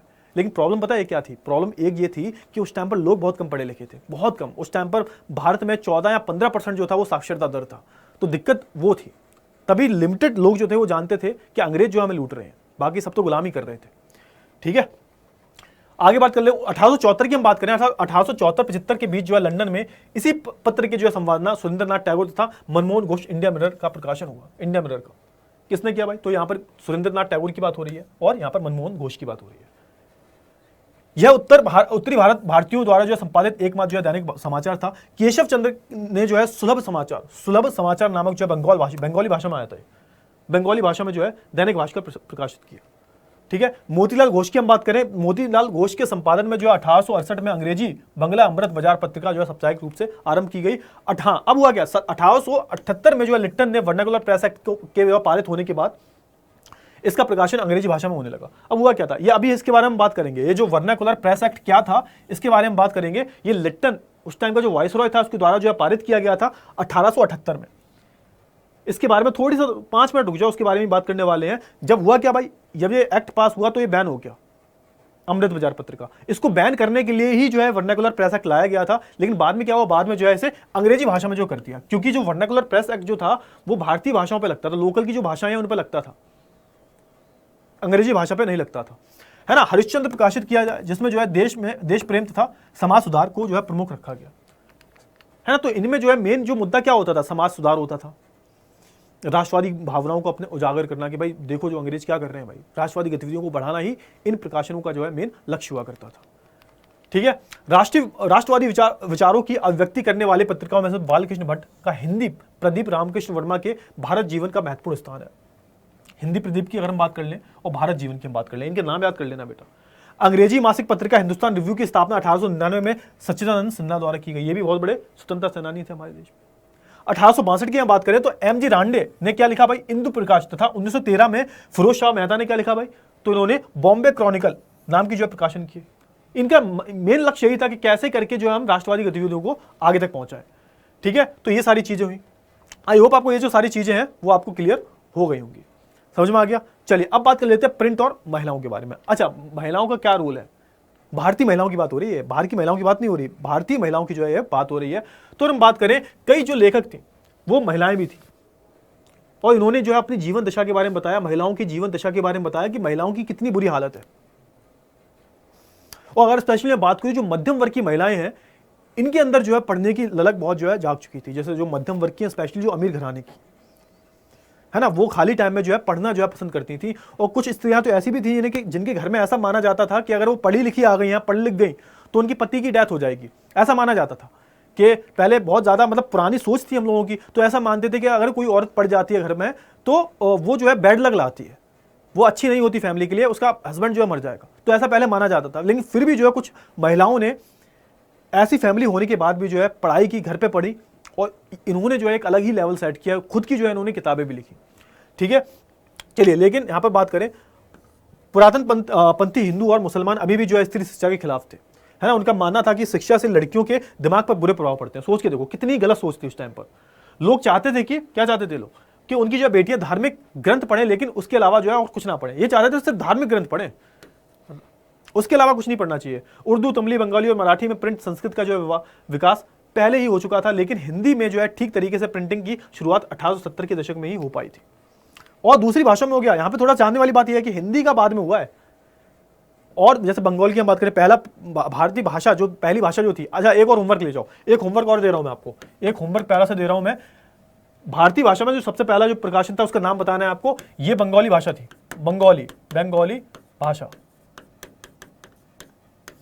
ये भारतीयों द्वारा लिखी गई थी, मतलब भारतीय भाषा में लिखी गई थी, बंगाली भाषा में थी। इसका नाम जो आपको कमेंट सेक्शन में बताना है। तो ये सारी चीजें जो उस टाइम पर हो रही थी, है ना। अब थोड़ा सा बात कर लेते हैं गरीब लोगों के बारे में, है ना। गरीब लोगों में थोड़ा सा जो दलित लोग हैं, क्योंकि दलितों में ही उस टाइम पर गरीबी बहुत ज्यादा थी, जिन्हें समाज में हमेशा पीछे धकेला गया है, जिन्हें आगे बढ़ने का मौका नहीं मिला, जिनके साथ बहुत ज्यादा बुरा व्यवहार हुआ है, जिनके साथ शोषण हुआ है, उनके बारे में हम बात कर लेते हैं। ठीक है, ये थोड़ा सा हटा देना बेटा, ये थोड़ा सा गलत लिखा हुआ है। गरीब लोगों ने अपने प्रवक्ताओं को अम्बेडकर, हाँ अब यहाँ पे बात करें गरीब लोगों की सहायता किसने की, तो अम्बेडकर हो गए, पेरियार हो गए, इनके बारे में बात करेंगे हम। ये जो है ज्योतिबा फूले हो गए, ये जो बड़े बड़े विद्वान थे, इन्होंने कभी काफी सहायता की। ये समाज सुधारक थे बेसिकली, है ना। इनकी तो बातें हम क्या करें भाई, भैया ये हमारे भारत के सबसे पढ़े लिखे इंसान है, डॉक्टर भीमराव अम्बेडकर। हमारे संविधान के निर्माता में से एक है भाई, संविधान के जनक भी नहीं माना जाता, father of the Indian constitution. 19वीं सदी के जो उपन्यास लोगों की जो रोजमर्रा की जिंदगी का चित्रण प्रस्तुत करते थे। सस्ती किताब पुस्तकों के प्रकाशन से जो है गरीब पाठकों की जो है संख्या में वृद्धि हुई। अब हुआ क्या, भारत में ही वही सीन हुआ जो यूरोप में हुआ था। जब ये किताबें सस्ती हो गई बहुत ज़्यादा, लोग जो है गाँव-गाँव जाके जो किताबें बेचा करते थे। अलग अलग गाँव में जो बहुत बड़े बड़े जो आप बोल सकते हो, ये बड़े बड़े पुस्तकालय जो है खुल गए थे, वहाँ पे लोग जाया करते थे। जो अमीर अमीर लोग हैं पुस्तकालय खुलवाते थे बड़े, कि वहाँ पे लोग जाके पढ़े। और उस टाइम पर किताबें भी काफ़ी सस्ती हो गई थी, तो यहाँ पर जो गरीब लोग हैं वो भी पढ़ सकते थे। ठीक है, वुड ब्लॉक बनना एक व्यवसाय बन गया था। इसने जो है रोजगार के अवसरों को बढ़ा दिया। इस प्रकार भारत की मुद्रण संस्कृति के विकास से गरीब लोग लाभान्वित हुए। मतलब जो मुद्रण का विकास हुआ उससे फायदा ही हुआ है गरीबों को, नुकसान तो कोई भी नहीं हुआ। ठीक है, जैसे हम बात करें समाज सुधारों की, हम बात करें समाज में क्या क्या सुधार हुए, तो भाई उस टाइम पर भी भारत में बहुत सारी धार्मिक कुरीतियां थी, धर्म के नाम पर। देखो हर जगह चीजें सेम होती हैं बेटा, बस जगह बदल जाती है, नाम बदल जाते हैं, कैरेक्टर्स चेंज हो जाते हैं, कहानी वही रहती है। जैसे यूरोप में भी धर्म के नाम पर काफी गलत चीजें होती थी, भारत में भी धर्म के नाम पर गलत चीजें होती थी। जैसे एक सती प्रथा थी, है ना, जब आपका हस्बैंड मर जाए तो जो औरत है उसको जो है साथ में ही मरना पड़ेगा, महिला को अपने पति के साथ में ही जिंदा जला दिया जाता था, सती प्रथा होती थी। ये बहुत गलत था। ठीक है, आप उस जिंदा महिला को तुम जला रहे हो, सोच के देखो, थोड़ा सा भी माचिस जल जाती है तो ऐसा लगता है क्या हो गया, और पूरा जिंदा का जिंदा इंसान को आप जो है जला रहे हो बीच में। तो ये सारी चीजें हुआ करती थी उस टाइम पर, है ना। तो ये बहुत बड़े जो धर्म सुधारक थे, समाज सुधारक थे, इन्होंने इसके खिलाफ आवाज उठाई। सुधारकों ने पत्रिकाओं के द्वारा जो सती प्रथा, विधवा विवाह, बाल विवाह, मूर्ति पूजा, इन सब के खिलाफ जो है यहाँ पर, और ये ब्राह्मणवाद जो था, ब्राह्मणवाद क्या होता है भाई, तो उस टाइम पर ब्राह्मण जो थे अपने आप को ज्यादा ही ऊंचा मानते थे, हम ही सबसे ऊंचे हैं, है ना। ब्राह्मणों के द्वारा ही जो है सारी चीजें बनाई गई हैं, ऐसा कुछ लोग बोलते हैं, मैं नहीं मानता इस चीज को, बट हाँ बोलते हैं ऐसा लोग। समाज सुधारक में ज्योतिबा फूले की एक रचना आई थी भाई, एक उन्होंने उपन्यास लिखा था, इसका नाम था गुलामगिरी, जिसमें उन्होंने बताया था, ये बहुत बड़े समाज सुधारक थे, खुद भी दलित थे, और इन्होंने जो है बहुत ज्यादा आवाज उठाई। एक गुलामगिरी नाम की पुस्तक आई थी, जिसमें उन्होंने दिखाया था किस तरीके से जो है यहाँ पर दलितों के खिलाफ चीजें होती हैं, किस तरह से उनका शोषण किया जाता है, किस तरह से उनका शोषण किया गया। भीमराव अंबेडकर, है ना, ईवी रामास्वामी की हम बात करें, इन्होंने जो है जाति के खिलाफ जो है बहुत ज्यादा, आप बोल सकते हो, आवाज उठाई, है ना। इन्हें ही पेरियार बोला जाता है, इन्हें ही ईवी रामास्वामी पेरियार बोला जाता है। पेरियार एक महान व्यक्ति के लिए इस्तेमाल होता है। महिलाओं की शिक्षा, विधवा विवाह, विधवा जीवन और राष्ट्रीय मुद्दों पर जो है लेख लिखकर सुधारकों ने जो है लोगों को जागृत करवाया। ठीक है, अब ये लास्ट टॉपिक है हमारा भाई, वर्नाकुलर प्रेस एक्ट। अब ये था क्या, इसके बारे में थोड़ी सी हम बात कर लेते हैं, था क्या बेसिकली। अभी जस्ट मैंने बात की थी, तो वर्नाकुलर प्रेस एक्ट जो है ना, वो किसके द्वारा लागू किया गया था, लिट्टन के द्वारा, है ना। लिट्टन के द्वारा 1878 ईस्वी में जो है पास किया गया था। अगर मैं इसकी बात करूं तो इसमें होता यह था कि जो भारतीय भाषा में, जो भारतीय, सुनो यहाँ पे, जो भारतीय भाषा में जो भी प्रकाशन हो रहे हैं, जो भी न्यूज़पेपर आ रहे हैं, मैगजीन्स वगैरह आ रही हैं, उन पर जो है बिल्कुल सिकंजा कस दिया था, उन पर जो है रेस्ट्रिक्शंस लगा दिए थे कि अगर उसमें कुछ भी जो है खिलाफ लिखा, किसके खिलाफ, सरकार के खिलाफ, कुछ भी उल्टा सीधा मिल जाता है तो उस पर जो है रोक लगा दिया गई, बैन लगा दिया जाएगा। ये किसके द्वारा पास किया गया था, 1878 में लिट्टन के द्वारा पास किया गया था। ठीक है ना, तो उसी की बात हो रही है। इस एक्ट ने भारतीय भाषाओं में प्रकाशित होने वाले सभी समाचार पत्रों पर नियंत्रण लगा दिया कि आप जो है कुछ भी सरकार के खिलाफ या कुछ भी राष्ट्रवादी गतिविधि, जैसे जिससे लोग भड़क जाएं, जिससे लोग प्रभावित हों, वैसा कुछ लेख नहीं लिख सकते। किंतु यह एक्ट जो अंग्रेजी में प्रकाशित होने वाले समाचार पत्रों पर लागू नहीं होता था। लेकिन यहाँ पे एक बहुत चालाक थे अंग्रेज बहुत चालाक थे। इन्होंने भारतीय भाषा पर क्यों किया, क्योंकि भारत की भाषा, जैसे भाई अंग्रेजी भाषा, उस टाइम पे लोग अनपढ़ थे, अंग्रेजी भाषा पे नहीं लगाया, क्योंकि उस टाइम पर अंग्रेजी भाषा किसको आती थी, किसी को नहीं आती थी। और जो अंग्रेजी में संपादन हो रहा है उस पर तो रोक लगाएंगे नहीं है। भारतीय भाषा में लोग पढ़ते भी थे, जानते भी थे, तो उन पे ही लगा दी, क्योंकि वो तादाद बहुत ज्यादा थी। अंग्रेजी उस टाइम पे लोग कहां जानते थे इतना। वर्नाकुलर प्रेस एक्ट तत्कालीन लोकप्रिय एवं महत्वपूर्ण राष्ट्रवादी समाचार पत्र सोम प्रकाश को लक्ष्य बनाकर किया गया था। सोच के देखो, सोम प्रकाश, है ना, सोम प्रकाश जो था, ये बेसिकली इसको ही लक्ष्य बनाया गया था, बंगाली भाषा में था बेसिकली, और इसको ही जो है लक्ष्य बनाकर लाया गया था। दूसरे शब्दों में यह अधिनियम मात्र सोम प्रकाश पर ही लागू हो सकता था, है ना। लिट्टन के वर्नाकुलर प्रेस एक्ट से जो है बचने के लिए अमृत बाजार जो है पत्रिका, जो बांग्ला भाषा की थी, अंग्रेजी साप्ताहिक में परिवर्तित कर दी गई, है ना। तो ये अमृत बाजार पत्रिका जो थी, शायद सोम प्रकाश भी बांग्ला में थी, बांग्ला, एक बार चेक कर लेना, सोम प्रकाश भी आई थिंक बांग्ला में ही थी, है ना। लेकिन जो अमृत बाजार पत्रिका जो थी, इसको जो है बांग्ला भाषा, ये बेसिकली बांग्ला भाषा की थी, लेकिन इसको जो है अंग्रेजी में कन्वर्ट कर दिया गया कि ठीक है आ जाओ, कोई दिक्कत वाली बात नहीं है, हम अंग्रेजी में बनाने लगेंगे। ठीक है, बेचने के लिए जो अमृत बाजार पत्रिका जो बांग्ला भाषा की थी, अंग्रेजी साप्ताहिक में परिवर्तित कर दी गई। ठीक है, चलिए, भारत में ही जो है ढाका प्रकाश और सहचर आदि पत्रों को भी जो है यहाँ पर इनके खिलाफ ये वर्नाकुलर प्रेस एक्ट जो है वो लगा दिया गया। और दिक्कत क्या थी भाई, इस प्रेस एक्ट के अगेंस्ट जो है तुम कोर्ट में भी नहीं जा सकते, तुम अदालत में भी नहीं जा सकते, तुम अपील ही नहीं कर सकते। तुम जैसे होता है ना कि कोई भी गलत काम हुआ तो कोर्ट में चले जाओ, तो सुप्रीम कोर्ट को भी इतनी ताकत नहीं थी कि इसमें जो है हस्तक्षेप करे। इस अधिनियम के तहत जो समाचार पत्रों को न्यायालय में भी अपील नहीं कर सकते थे, ये भी एक दिक्कत थी। वर्नाकुलर प्रेस एक्ट को जो है मुंह बंद करने वाला अधिनियम भी बोला गया, है ना। और हाँ, याद रखने एक क्वेश्चन और आ सकता है कि इस एक्ट को हटाया किसने था, तो एक बहुत अच्छे वाइसरॉय थे जिन्हें बोला गया लॉर्ड रिपन, ये सबसे अच्छे वाइसरॉय माने जाते हैं। 1882 में जो है इन्होंने इसे रद्द कर दिया कि हटा दो, ये बेकार है सब। लॉर्ड रिपन जो दिख रहे हैं ना, इन्होंने जो है इसे बैन कर दिया। तो लिप्टन ने लगाया था, रिपन ने इसे बैन किया था, तो कंफ्यूज मत होना, ठीक है। हाँ, ये इतना ही था बेटा चैप्टर, ये चैप्टर जो था इतना ही था। आई होप आपको सारी जो चीज़ें हैं वो उस चैप्टर से रिलेटेड जो है बहुत अच्छे से जो है क्लियर हो गई होंगी। क्लियर है? चलिए, तो भाई आई होप आपको सारी जो चीज़ें हैं वो अच्छे से जो है समझ में आ गई होंगी। तो अगर मज़ा आया हो इस चैप्टर में तो इस चैप्टर को लाइक करना, शेयर करना, और क्योंकि मैंने डिटेल में पढ़ाया बेटा, है ना। तो अब मिलेंगे हम अगली क्लास में, और तब तक के लिए अपना ध्यान रखिएगा। Goodbye, take care.